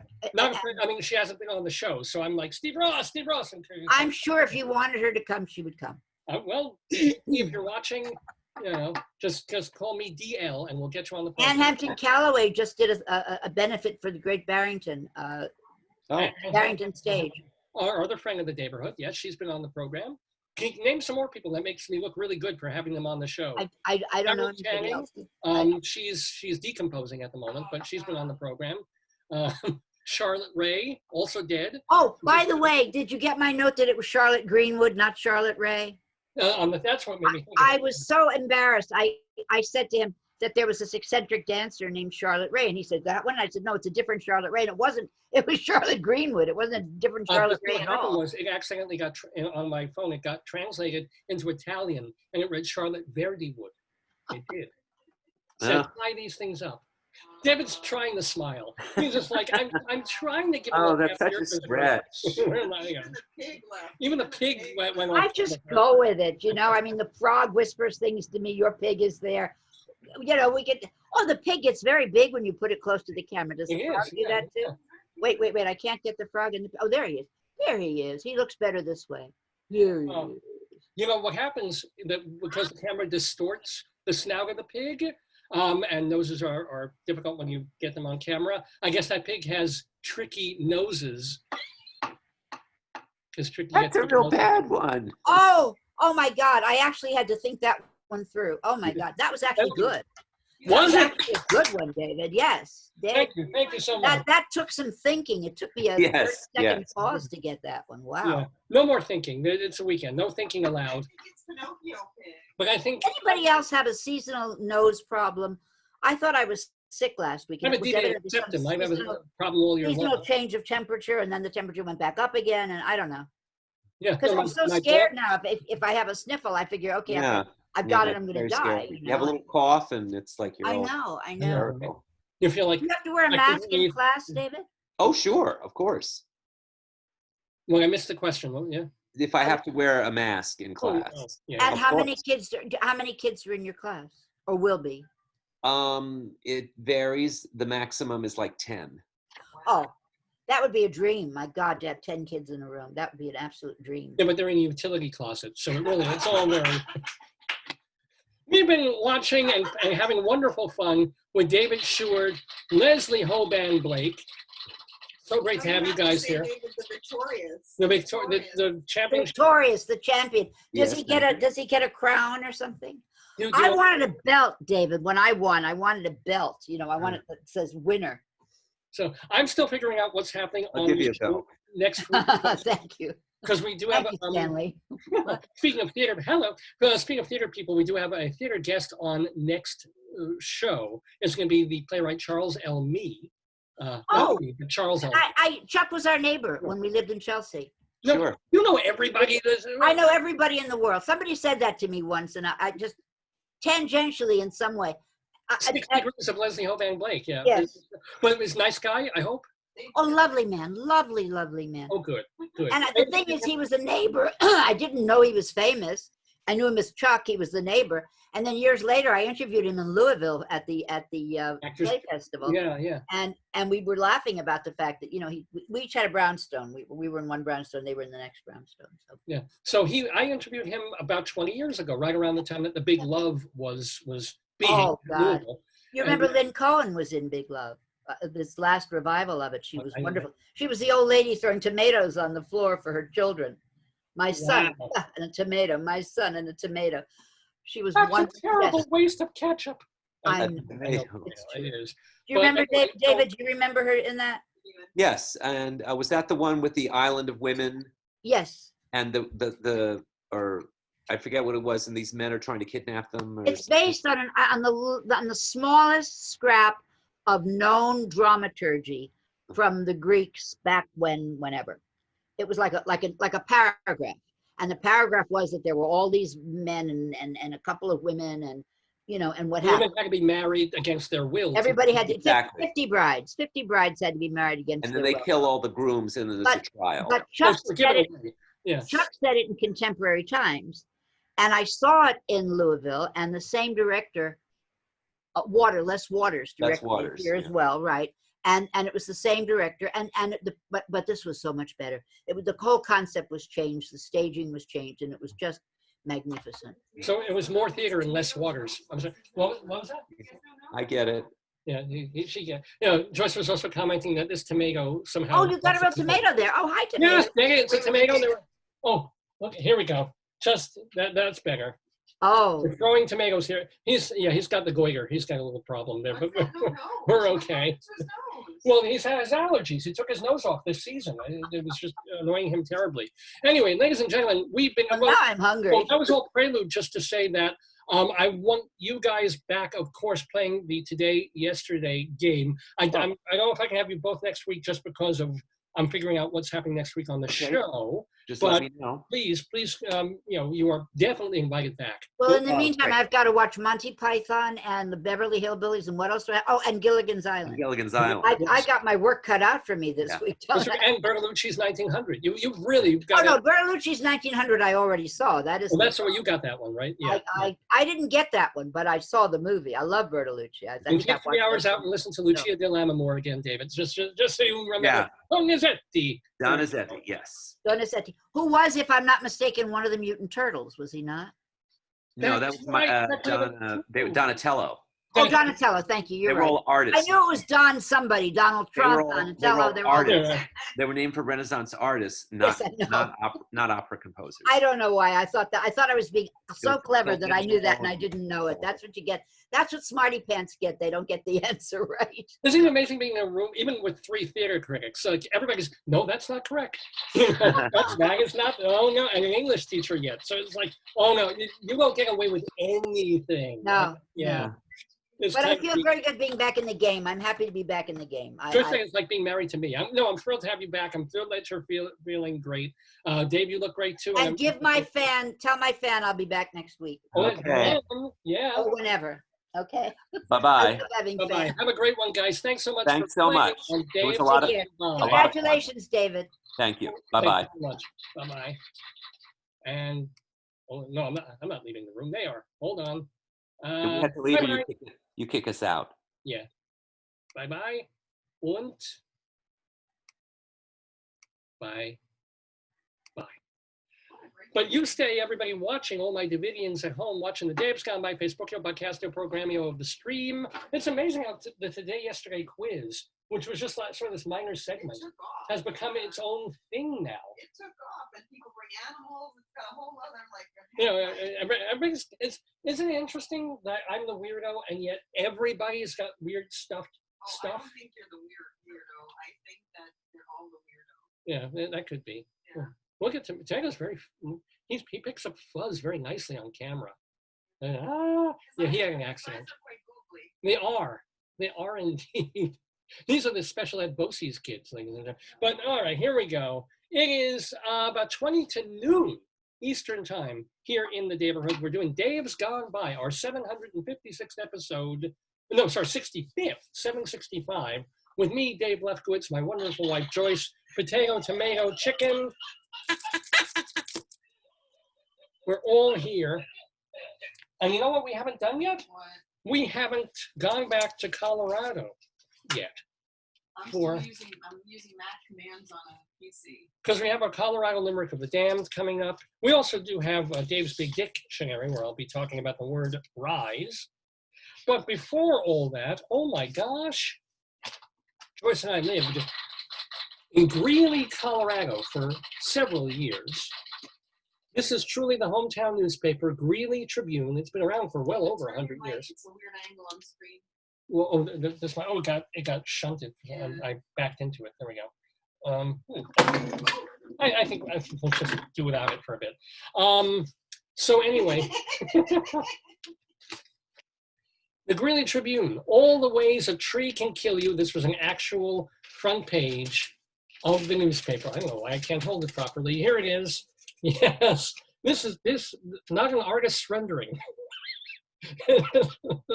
Truly. This is absolutely genius. Whoever did this is genius, but it's a real newspaper, even though it comes out only 4 times a week now.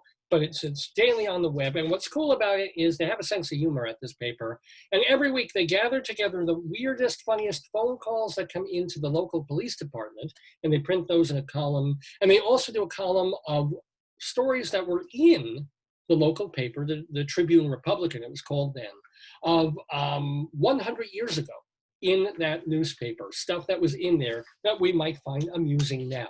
We mix it all together in a segment that we like to call Greeley Crimes and Old Times.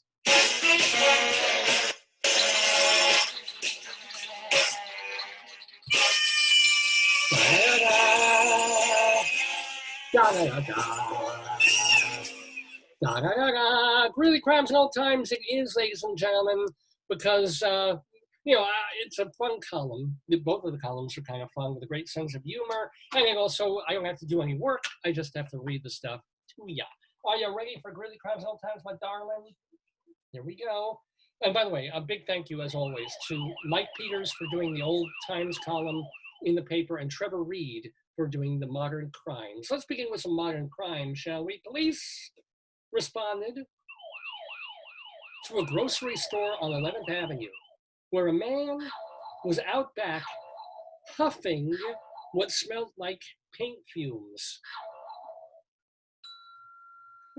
Man, I just don't get the appeal of huffing paint. It gives you a high. I know, I get that, but it's like ivory white, Georgetown pink beige, yeah. Addiction, Bubba. Oh, anywho, but yeah, this is the kind of crime that happens in Greeley, Colorado. Oh my goodness!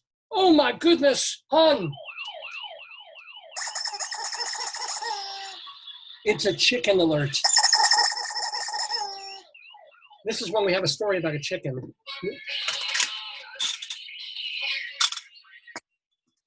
And this is not an old-time chicken story. This is a modern chicken alert. A caller on 23rd Street had 2 chickens get out and wanted to know if there were any reports of loose chickens.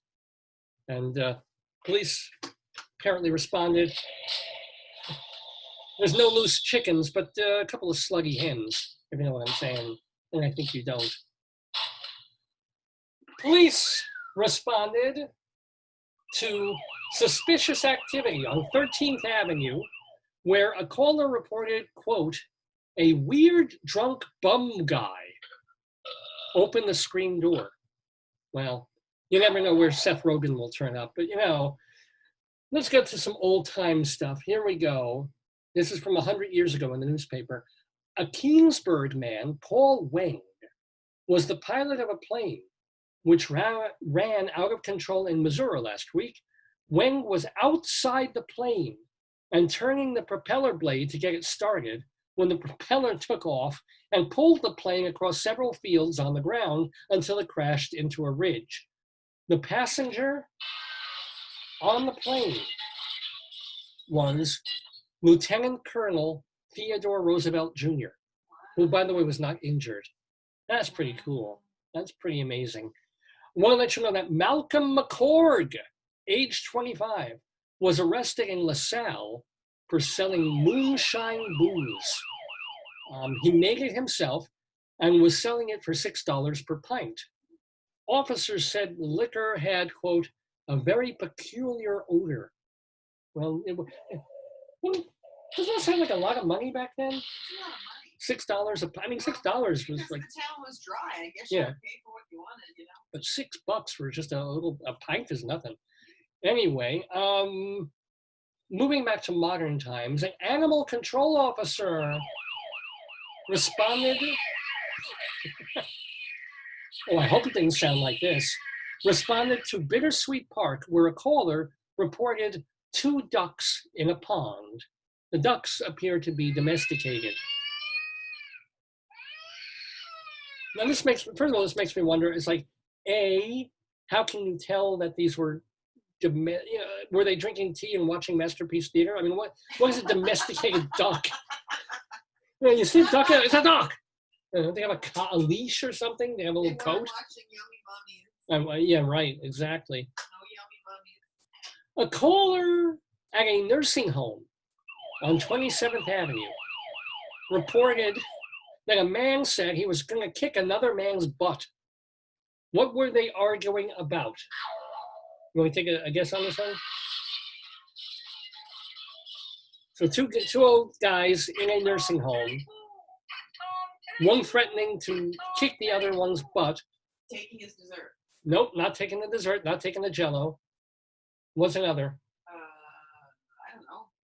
Well, they were arguing over the volume of the TV. Oh, that kills me, yeah. This is actually the transcript of the argument here. Here's the argument. Your TV's too loud. What? Your TV's too loud. What? Your TV is too loud. I can't hear you. Can't you see I got the damn TV on? Old joke. Works every time. Oh, honey. Ladies and gentlemen, we have a potato alert. Potato alert! Potato alert! This is when we have a story about a potato or potatoes. Wow. At the Fall Community Festival this week, there will be several races. The airplane motorcycle race, the 1/2 mile pony race, and at the end of that race, they milk the ponies, by the way, it's kind of cool.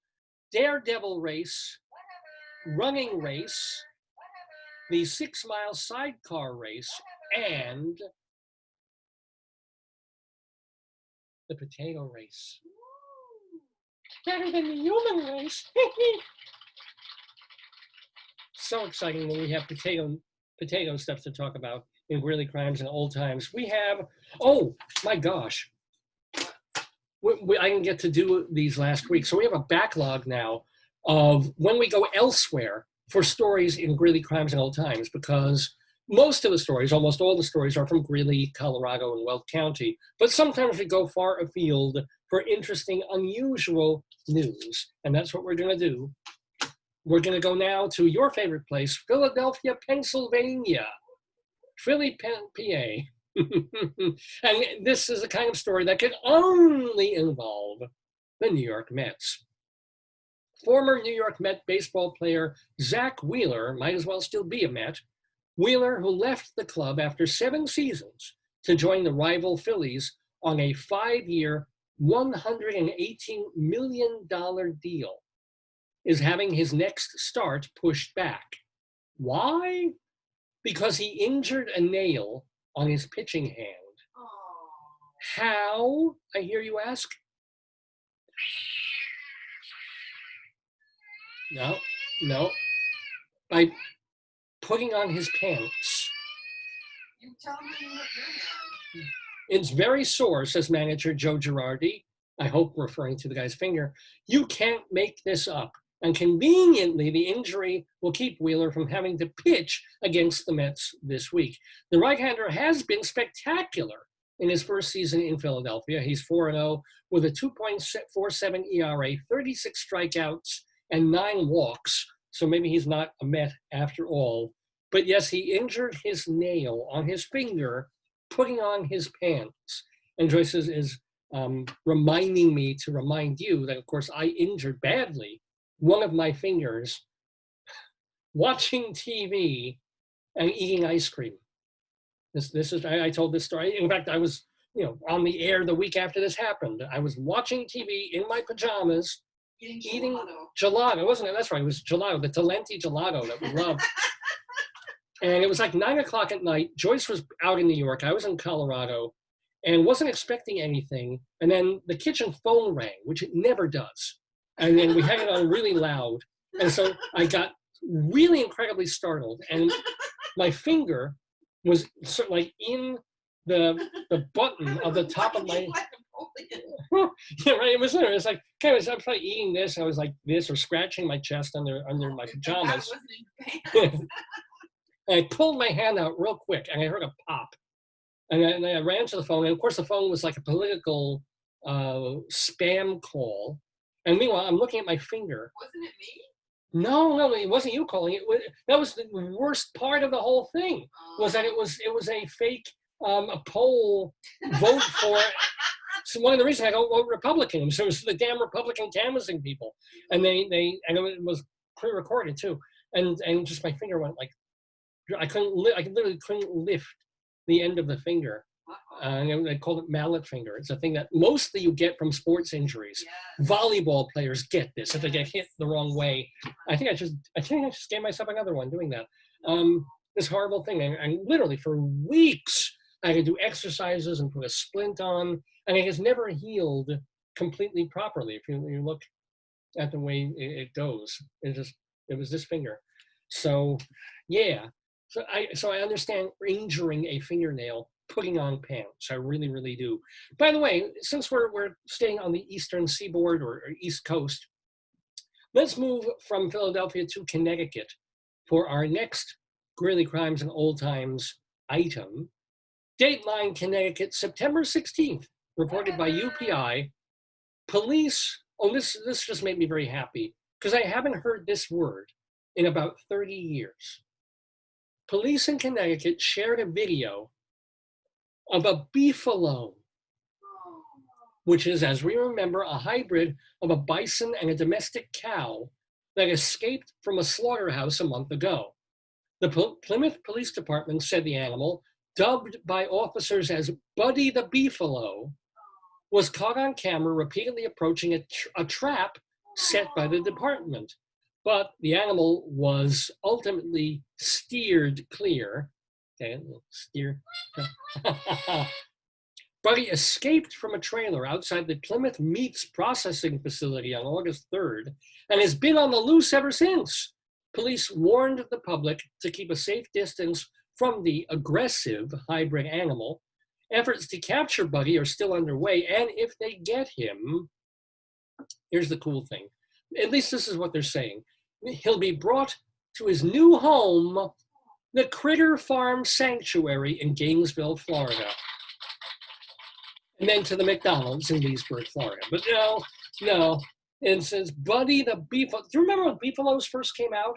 No. And then you heard all about them and they didn't hear about it at all? Never. They were, come in, you didn't? Of course they did. They matched them. The beefalo. Now the dogalo, that did not work. That did not go well. You know, the chipolo, the chipmunk being crossed with a buffalo, that went extremely badly indeed. You know, and the what was it? The chicolo, where they tried it with a bird and had one offspring. And that makes no sense at all. I know. But that's Dave's Gone By. That's what we do here on the show. I want a puppy.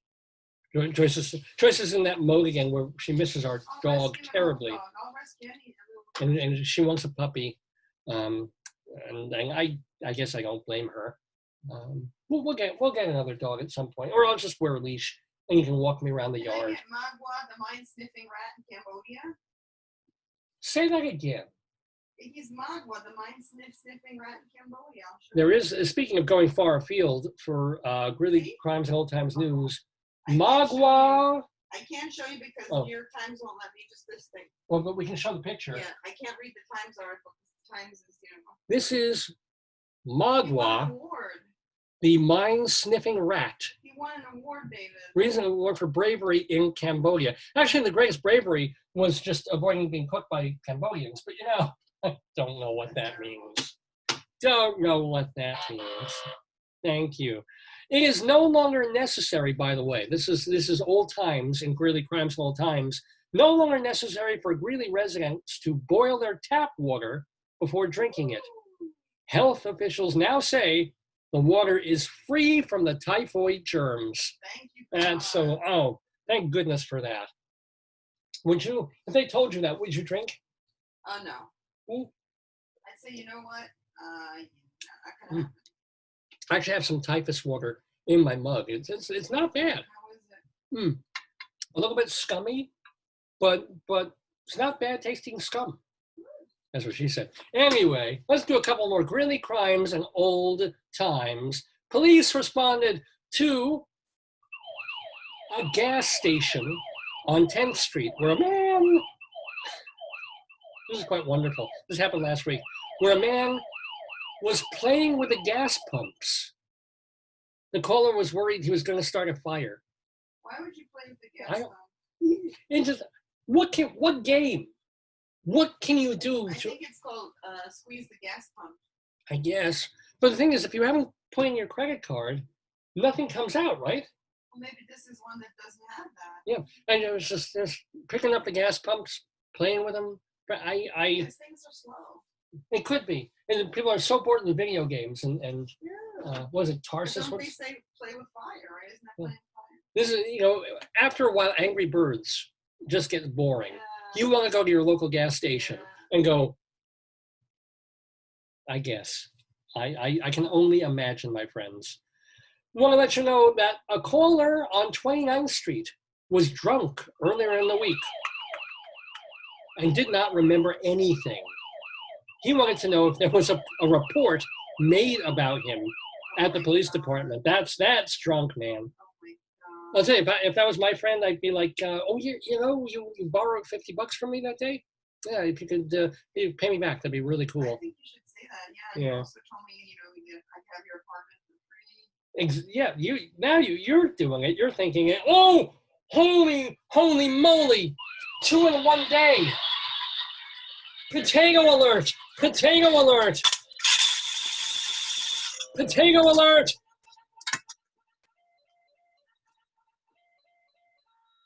This is so exciting when we have a potato alert. Hold on. I don't think I have a potato alert theme. No. I have you saying this. Tropical hot dog night, like 2 potatoes in a potato fight. Yes, it's potato. Not potato news, ladies and gentlemen. We're not doing that segment today, but we are doing a potato alert in our Greeley Crimes and Old Time segment. The sheriff's office arrested 2 Erie men. They were quite eerie, in fact. Erie or from Erie? From Erie, Colorado, this week for making illegal booze. 12 gallons of white mule were found buried in the dirt floor of a shed in the middle of Erie. A barrel containing mash. Mash? That's a terrible word. I know potato. It's not that kind of mash. But here's the deal. They found a barrel of mash, and they also found, what else did they find? Here it is.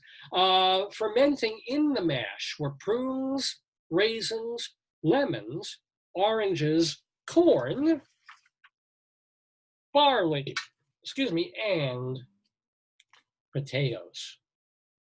Wow. That actually sounds pretty good. Really? Well, would you really mix potatoes with, like, lemons, raisins, prunes, and corn? I guess if you need a good... Yeah, it goes right through you, I'll tell you that.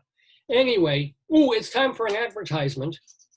At Eplin's at 8th Avenue and 9th Street in Greeley, almost near the 8th and 8th Nexus, we sell the guaranteed kind of toothbrushes.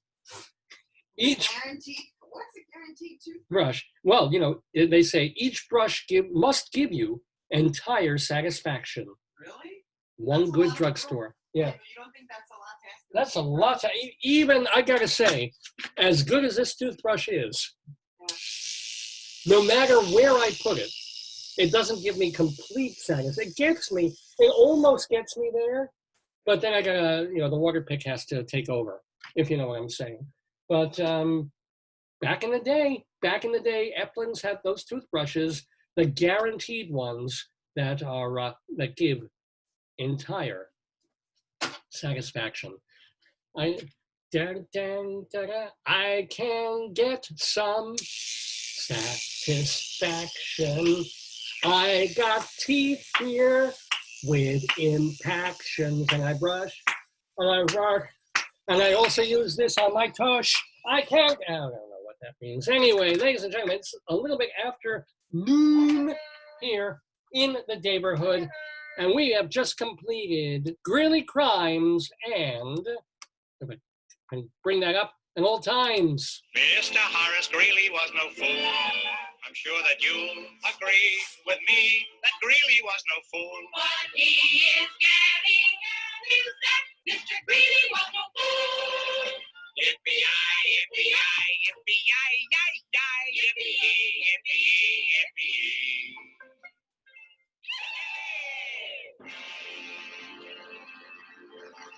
Yes, my friends, you're watching the Dave's Gone By Facebook podcast programming of the stream with me, Dave Lefkowitz, my wonderful wife, Joyce. It is our 765th edition of the show on this Saturday, September 26th, 2020. We're calling it Play Now, ATONE Later. And we've done most of what we set out to do in this episode of the show, but we haven't done everything yet. We still have the Colorado Limerick of the Damned to do and our friends of the Daverhood. But before then, as promised, we have a segment where, if you were watching early in the program, almost 3 hours ago, you saw me hold up this book. You saw me talk about this book. It's a dictionary. And I handed it to my wonderful wife, Joyce, and she flopped it open to a page, put her finger down at random on the page, and came up with the word of the day, which is rise. Rise, R-I-S-E. I don't think I need to tell you again all the definitions of the word rise. It's kind of interesting that this dictionary is like 50 years old, and yet it has already 22 definitions of the word rise.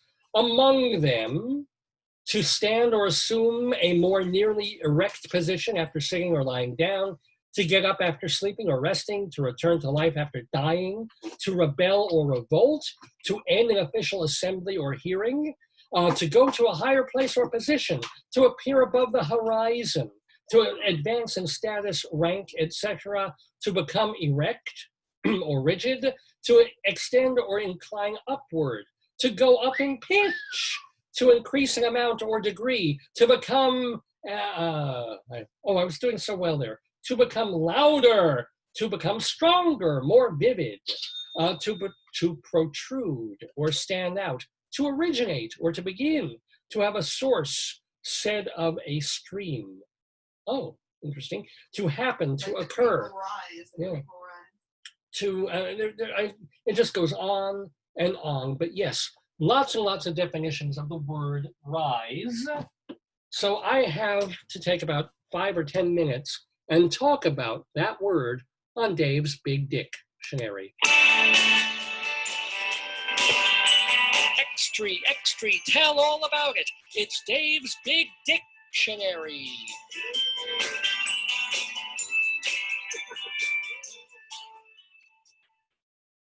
So what do I think of? I mean, that's the point. It's kind of pure stream of consciousness thought.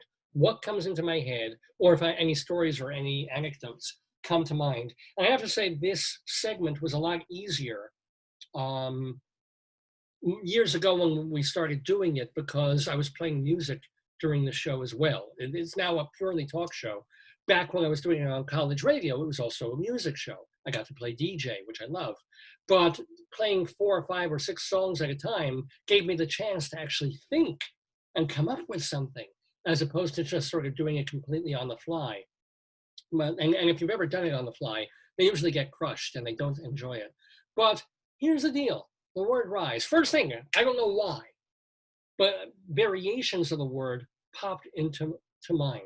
And I remember a Bugs Bunny episode where Bugs Bunny, and I guess it was Elmer Fudd that he was torturing, and Bugs Bunny was in a knight's uniform, and Bugs was making Elmer a knight, and then Elmer was really excited about this, and he's just like in this subservient position, and Bugs, all haughty, is standing above him with a big old sword, and Bugs is saying, "Arise, sirloin of beef! Arise, sir!" And he did this like 10 times, bashing the hell out of Elmer Fudd. I don't have anything else to say about that, but that was the first thing, you know, if we're talking about stream of consciousness, that came to mind when the word rise came up, was arise. And then, weirdly enough, the next thing that came into my head was risers. And I just, that immediately makes me think of theater, of like going to shows when they didn't have risers and going to little off Broadway houses, and they didn't have the money or they didn't have the wherewithal, they didn't have the equipment. And if you've ever sat through a show or a lecture or a concert where everybody is on the same level, even if they stagger the chairs, you pretty much spend the whole concert going, sort of like a little bit to the left, a little to the right, poking your head like this. Risers is the most beautiful idea ever. If you don't have inclined automatically rows going backwards, risers are these things, I guess you know what they are, and they have them in gyms where you can sit, and it's risen enough the rows behind you that there's a gradation. You're going to be, one hopes, over the head of anybody sitting in front of you so that you have a clear view. What do I say about risers? I guess I remember in school taking theater classes and going into these rooms and just, with other people, putting the risers together. And then when doing a show or doing classes and just creating steps where there weren't any. And I know this sounds like a ridiculous thing to remember or feel cool about, but I love that idea, this black box theater idea, where you take an empty room and a space that's purely level, and you just carry these things over. It takes like 2 people to do it. And you lay them down, they're heavy, they're wood. You put one down, you put one on top of another, and one behind that, and suddenly you've got room for 40 people or 30 people to sit and watch a show. And they're not terribly comfortable to sit on because they don't have cushions, but you can see what's happening. I always loved that. I always thought that was one of those great miracles. Like you take a space and with minimal effort, within 3 minutes, you've suddenly created a whole place for an audience to watch something unfold. Love that. I think that's pretty great. But the word was not riser. The word was rise. And now I'm thinking of Paul Reiser.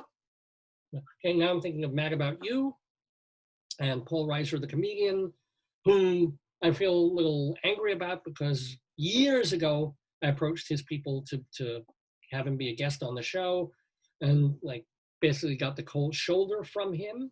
And let's face it, what has he done in the past 25 years that you've even heard of?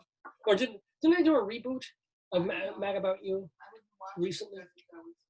You see, Joyce said, I love this about her. She says, because I'm mad at Paul Reiser-ish, probably doesn't know who I am. I don't know who I am. But because his people thought my show wasn't important enough for him to be a guest on, I'm mad at him. I'm not mad about him. There you go. So on you, Paul Reiser. You do not rise in my estimation. Rise. It's weird.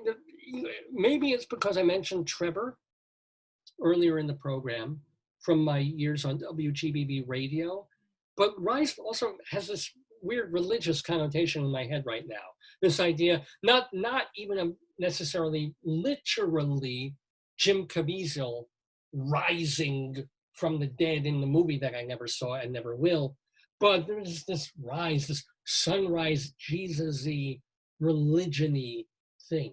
But I could never quite, there were times, there were moments when I would be driving down Reservoir Road and 20th Street in Greeley, Colorado, around the time of a sunrise or a sunset, sunrise or sunset, quickly, and it would be quite beautiful because it is big sky country, and there would be like the freaking Rocky Mountains, gorgeous cloud formations, sun streaming through the clouds on a semi-cloudy day, the light changing color in the sky later in the afternoon. It was just magnificent. And I would look up and I would say, oh my God, that is the picture that Christian publishers would put on greeting cards when they would say, happy birthday, God loves you.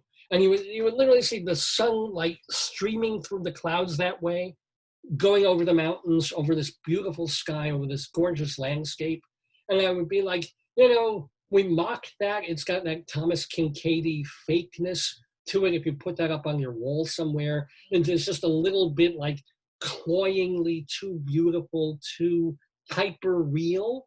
And yet there I was looking at it and going, oh my God, this, oh my ... God, this, if I were to believe, and I kind of do, in God and in this great spiritual force, this is it. This is why they put this on cards and things. This rises, right? Because also, it was Greeley, Colorado, so we're 3/4 of a mile above sea level. So rising into the air, rising towards the clouds, and that spiritual feeling of rising, that word, even though I am very much, or at least culturally Jewish, I should say, nothing to do with Christianity or Jesus or any of that, that word makes me think of more than both the sunrise and the sunset, and just that miraculous gorgeousness of the world when it is perfect,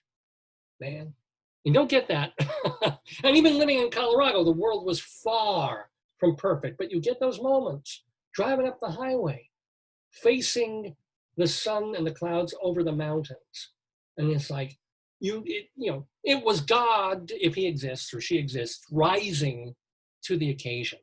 Even if it wasn't if it was just a day, that moment turned into an occasion. That's kind of neat. The word rise makes me think of that. Let's see, what else does get a rise out of me? And because Joyce was singing it before, rise and shine, give God your glory. Now that's gonna be in my head all day. And this is one of the things I love to do. I would love to torture somebody, just because I'd love to torture somebody.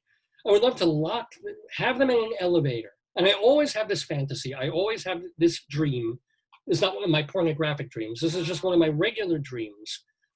How would be the best way to torture people if they were in an elevator or a department store and they couldn't get out, or if I wanted to blast. So, because I read about this, I think it was in, it might have been in the 3 Cups of Tea book, which makes the story rather suspect anyway, but that one of the things that they used to do to torture prisoners in some of these countries, and I think even we did it to other countries, is you just blast music, unbelievably like hard, clashing, terrible rock music.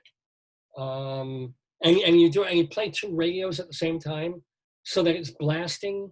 And then the second radio is just about a second off and delayed from the first one, so that it becomes pure musical noise. And you just play this for hours and hours and hours to wear someone down and drive them kind of crazy. Basically terrorism via sound.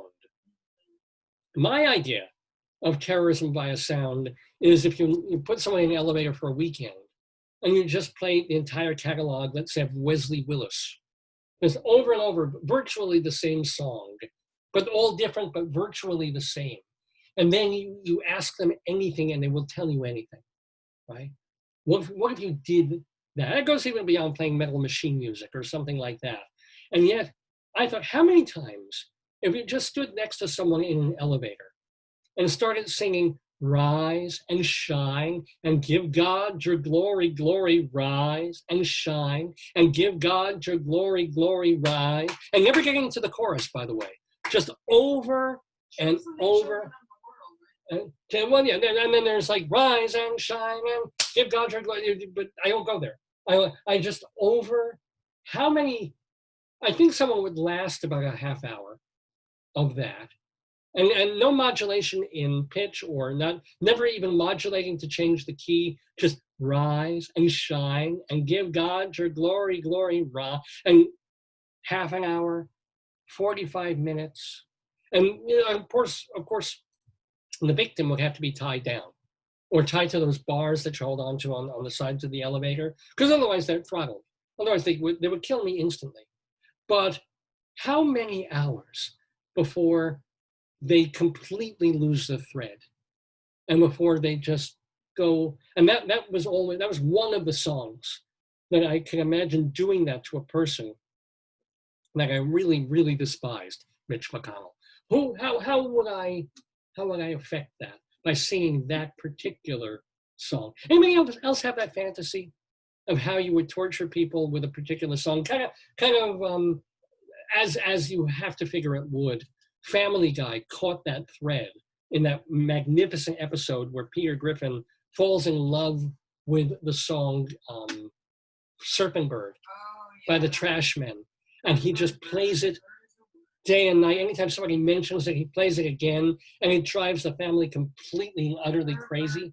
And bird is word. Is a bird, bird, bird. Bird is a Lois. Lois, have you, I don't know if you've heard. What, Peter?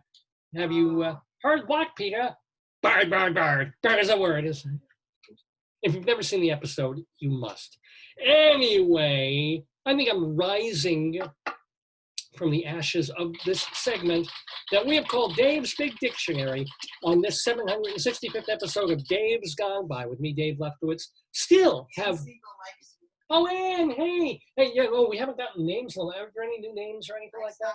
It was Too many. That's fantastic. Joyce says she stopped taking names in the watch party because we already have enough to give to the FBI with your serial numbers, so we're good.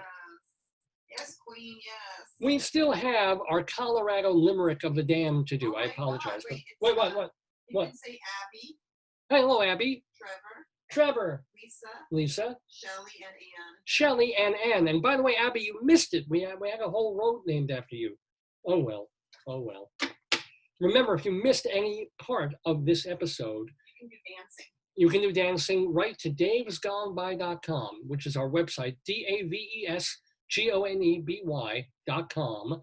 Dave's Gone By. This has our archives going back to our first episode nearly 18 years ago, October 6th. When did you start it at GBB, or are you counting FUB? Oh, no, FUB I didn't do Dave's Gone By. FUB I was When did you start it at GBB? October 6th, 2002. So that next week will be our 18th anniversary, and we will start our 19th year. I always get that confused. But yeah, can you imagine 18 years in one form or another of this? And this was really difficult, of course, on the radio, because Potato's not much of a talker. I talk when I have something to say. Well, I just talk anyway. So yeah, that very first episode that we did all those years ago is at davesgoneby.com.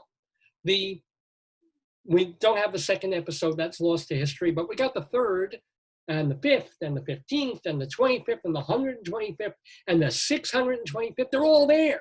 When they're audio, they're just audio. When they're video, we have that too. We have the songs, we have the sketches, we've got the interviews that we've done, even in a second archive file. They're all there for free at davesgoneby.com.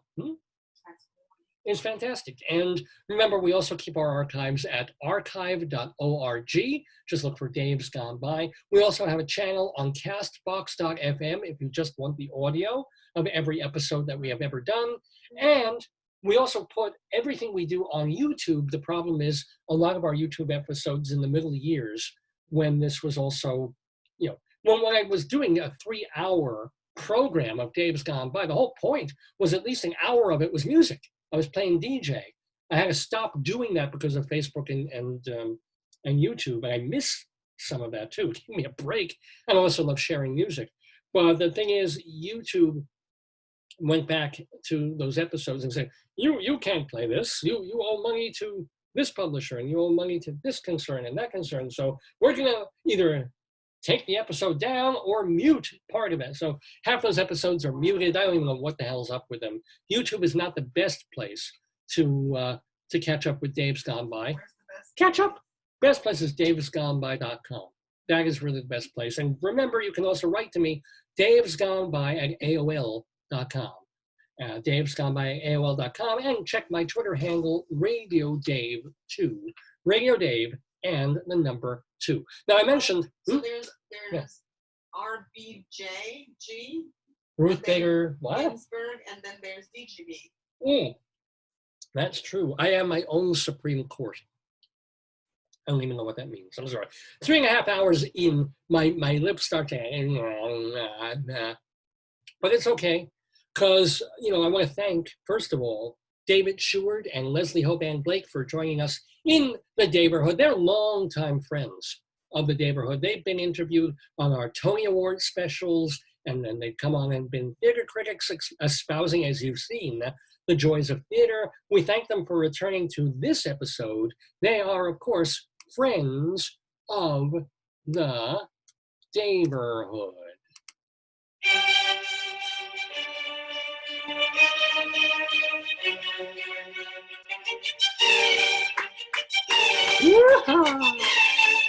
So friends of the Daverhood are people who've been on this program in months and years past, and we kind of like to let you know what they've been up to.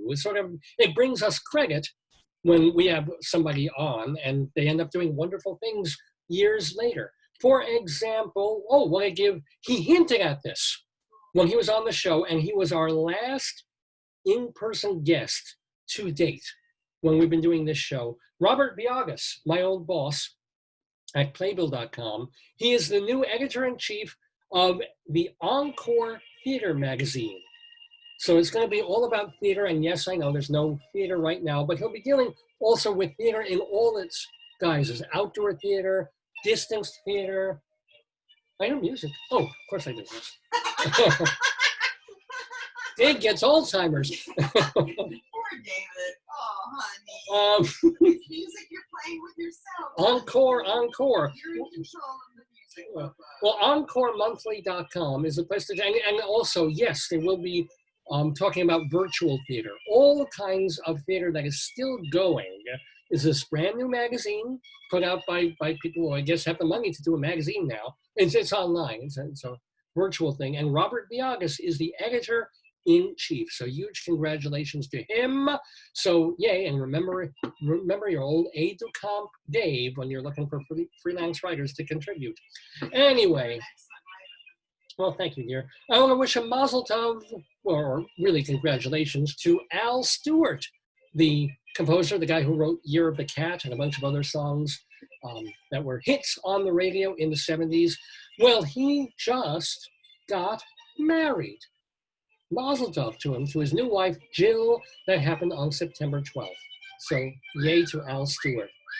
And speaking of mazel tov and congratulations to our wonderful friend, Linda Lavin, known to most of us as an actress. She's also a singer, a cabaret singer, and she has put out a new CD called Love Notes that got a rave from the CD and show music reviewer at the Bistro Awards website, Jerry Geddes, who wrote, "This is a recording with one high point after another." So congrats to Linda Lavin. Also, want to let you know that our friend Tanya Pinkins was on this program a year or two ago. She was part of a series that Classic Stage Company, the off-Broadway theater group, is putting together or is doing called Conversations With, where they have conversations with actors and directors and theater makers who've been involved with CSC. Well, on their YouTube channel, you can see Tanya Pinkins' interview that she did with them. It debuted yesterday. Steve Kaplan is taking orders for his online comedy intensive. Steve Kaplan, he of course was the guy who co-founded and ran Manhattan Punchline for a decade or two in New York, and now he teaches comedy writing and the creation of comedy. He's doing a new one, online comedy intensive. It starts up on October 10th. So look for Steve Kaplan on the web. Tom Chapin, the musician, and his daughters are doing weekday family concerts at 11 a.m. on YouTube. Look for Tom Chapin, brother. He probably hates it when people always say brother of Harry, but yeah. Tom Chapin, brother of Harry. On September 26th, which is today, remember I've been telling you week after week after week, Jorma Kaukonen has been doing these four-piece ranked concerts, these acoustic concerts. Well, he's taken a month off and not doing them, but they are showing classic hot tuna concerts. And of course, Yorma and Jack Cassidy, both of them have been guests on the show. They are in Hot Tuna. They were also in Jefferson Airplane. So they're showing these old Hot Tuna concerts from like 7 or 8 or 9 years ago. And you can watch them on the YouTube channel for Yorma Kaukonen, or really for Hot Tuna. Saturday nights, it's tonight at 8 o'clock. Want to let you know that also sometime today or this evening, Mike Agradoff is taking part in the New Jersey Storytelling Festival. Find out more about that at njstorynet.org. njstorynet.org. And now, just today and tomorrow, you can watch Isa Goldberg, another theater critic who's been on this program. She is acting. She is appearing in some one acts on YouTube for the 68 Cent Crew Theater Company. On Monday, Robert Cuccioli is taking part in an Actors Fund benefit for the Gingle Theater Group, or Gingle Theater Group is putting on a benefit for the Actors Fund, and they're doing Caesar and Cleopatra, the George Bernard Shaw comedy drama. I actually saw it was pretty good. I saw this off-Broadway, and now they're bringing all the actors back to read it virtually. This is happening Monday night. Happening on, let's see, if Monday is the 27th, 28th, 29th, the 30th, Thursday, is Works in Process at the Guggenheim, featuring nonagenarian pianist Dick Hyman. And you can find this at both YouTube and on Facebook. That's pretty major, right? And then also happening from Thursday into next week, the tribute artist, Charles Busher, using the use of my mouth here, Charles Bush's play, The Tribute Artist, will be doing it virtually for primary stages, and that is happening starting September 30th. Want to also let you know that on October 2nd, this coming Friday, Dawes, the band, will release its 6th album, Good Luck and Whatever, still featuring original bassist Wiley Gelber, who was on this program, oh my gosh, almost a decade ago. I wouldn't be surprised. Eric Comstock and Barbara Fasano, they're doing their duets on YouTube of songs from the American Songbook. Want to remind you, Evan Seplow is the founder and editor of StageBuddy.com. Dr. Demento's still doing Dr. Demento shows at drdemento.com. Also, Bob Cudmore, telling stories of upstate New York history at bobcudmore.com. Whew, and those, my friends, are the friends of the Daverhood.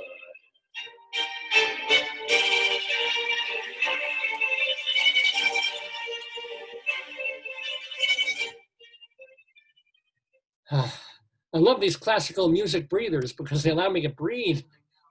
Oh man, I miss. We used to have a Bob Dylan segue segment. We'd play like 5 Bob Dylan songs, and I just could listen to the songs and not talk. But we're almost finished with the show. It's 12:30 in the afternoon Eastern Time here in the radio podcastio Dreamio Daverhood, with potato, with corn, with tomato, and yet I'm the one who's slowly turning into a vegetable here, and of course, with chicken. So, are we done? Can I let you go? Not quite yet, my friends. And remember, if you've been here with me this whole time or missed parts of the show that you want to see, go see them at davesgoneby.com. We will repost this episode probably by the end of tonight, if not, first thing tomorrow. We'll get it up as soon as we possibly can. That's what he said. But it will rise. Arise, Sir Dave of Lefkowitz. But before I let you all go, I do, unfortunately, want to share with you a small poem, as we do every week here on Dave's Gone By. We call them the Colorado Limerick of the Damned. A limerick is a comic verse of 5 lines, in which lines 1, 2, and 5 end with words that rhyme. And likewise, verses 3 and 4 also end with words that rhyme. So this is a limerick.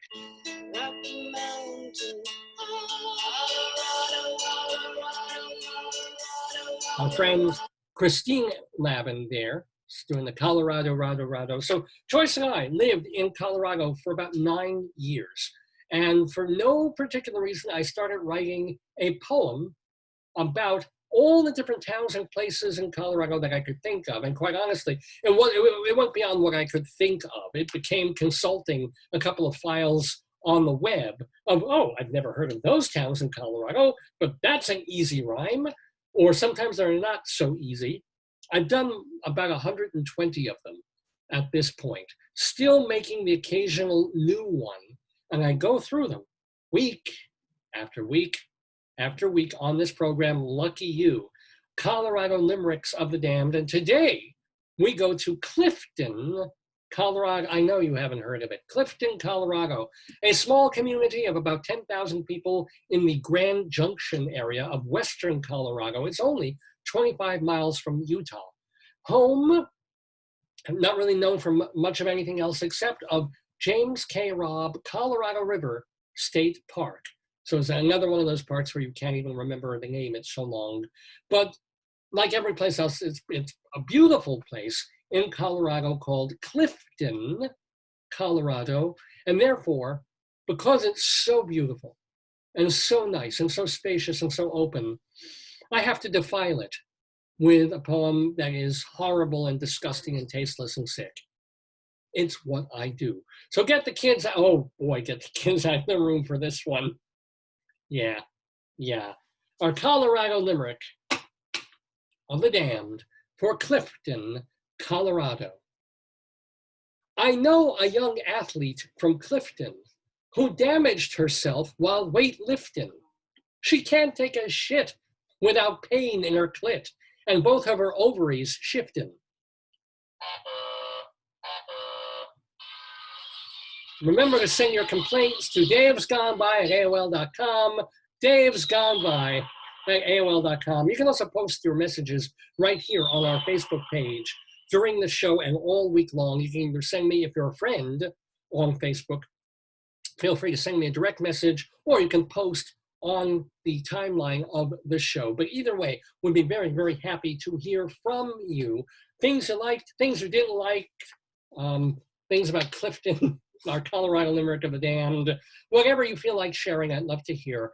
Send it to davesgoneby@aol.com or post it right here on the Facebook page. Follow me on Twitter. Radio Dave 2 is the way to do that. What else do I have to tell you? Well, first of all, I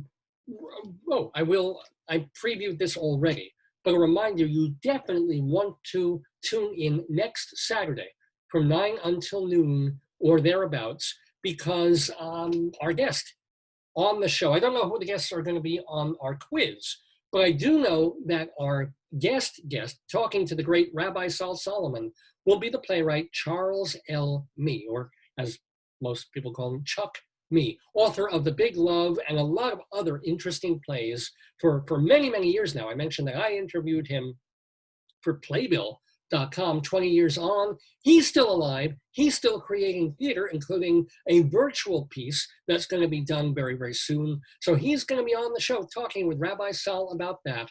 Chuck Mee, that is happening October 3rd on this program next week. And then the week after that, we have a comedian, Tammy Pescatelli, will join us in the Daverhood talking to Rabbi Saul Solomon. So we're getting some guests back. We've had kind of a fallow period in terms of, and if you've ever had a fallow period, you don't really need a heavy maxi pad because it doesn't. Can I tell you how difficult that has been at work? Can I tell you that over the past week and a half, where we've been working on this e-school I was mentioning 3 hours ago, of matching the teachers with the subjects that they're teaching on the days that they're teaching it and in the periods that they're supposed to teach it. And if 100 times I had to stop myself from making a joke about some female teacher and what period she was having, because you can't do that. I'm a new guy in this school, and it's the Me Too era, it's the hashtag era. And then also, I'm dealing with new people. I want them to like me. I want them to respect me. And so it's like, yeah, do you have, here's Mrs. Glass. What do you have for Mrs. Glass's period? And I said, context. I did not say it. I wanted to say it. I needed to say it. This is why I have this show. It's the only reason I have this show. This show lets me say it. And it will go through my head all week long. Anyway, ladies and gentlemen, how did I get on that? How did I get on that? You just got sidetracked. I didn't get sidetracked. I did. But we are in the final period of this episode of the Days Gone By Facebookio, Podcastio, Programmio of the Stream. Thank you, listeners and viewers, to this program, all my Davidians. Thank you for tuning in. Thank you, by the way, very, very much to our guests playing yesterday. It was good. Leslie Hoban Blake versus David Sheward. He came out on top. But who knows? We might have a rematch very, very soon. I would love to see it because they were great competitors and really fun contestants. I thank them both so, so much for tuning in. Remember that David writes for a bunch of places like Theater Life and the other thing. And David, I want to check out his blog. Yeah. That was pretty good. I wrote it down. It's called like I Am David Sheward blog. David says something. Theater of, I can't read my writing, but look for David Sheward on the web. David, Sheward, David Sheward. Want to let you know also that Leslie Hoban Blake and our other friend of the Daverhood, Charlie Gross, who can never join us live on the show because it's Shabbos. Yeah, that sucks. I don't want to pre-record many sequences, but maybe I can get him playing the trivia quiz if I pre-record it one time. But shout out to Charlie and to his one-man show that he did for the Rochester Fringe Festival or something like that about upstate New York and Alice's Restaurant. Go find is Charles Gross. But on his YouTube channel, you can watch older episodes of Two on the Aisle with Leslie Hoban Blake as his co-host. And they also co-host this brand new podcast called Critics Circle. You're going to want to check that out. Well, hon, have we exhausted all topics of conversation today? Are we done? Let's see, I'll make check marks. Horse milk, been there, done that. Most of the horse milk. The inflatable ketchup, that'll be coming to me in about a week. Canadian Sephora, we did that. Talking about yummy mummies. Although we're watching The Octopus Teacher. Wasn't my teacher, Mr. Octopus? My teacher, the octopus, the guy who was having a nervous breakdown, and then he decided to swim into some coral reefs in South Africa with no breathing tank. Yeah, he goes in there with a snorkel, and he stays down like 2.5 minutes just to talk to, and has to be petted by an octopus. I can tell this movie's going to make me cry at some point, so we haven't watched the rest of it, but it's beautiful. You'll have to rise up. I will rise up to the surface on that show. We talk about Theme Time Radio, Dylan, Auricles versus Atria, that bothers me. The unicorn and the flamingo.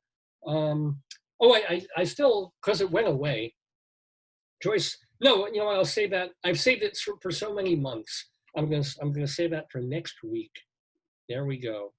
And I'll even talk about that next. Yeah, we covered everything. Ladies and gentlemen, you've been watching Dave's Gone By. I have, for those of you who are of the Hebrew faith and persuasion, where we don't rise up on Monday, we all kind of sink down and get really hungry and irritable, have a good fast. Have a fast. I hope your fast goes fast, and you fasten your seatbelt for it. Actually, after you fast, it's easier to fasten your pants, right? If you're life in the fast, I don't know what I'm saying. Anyway.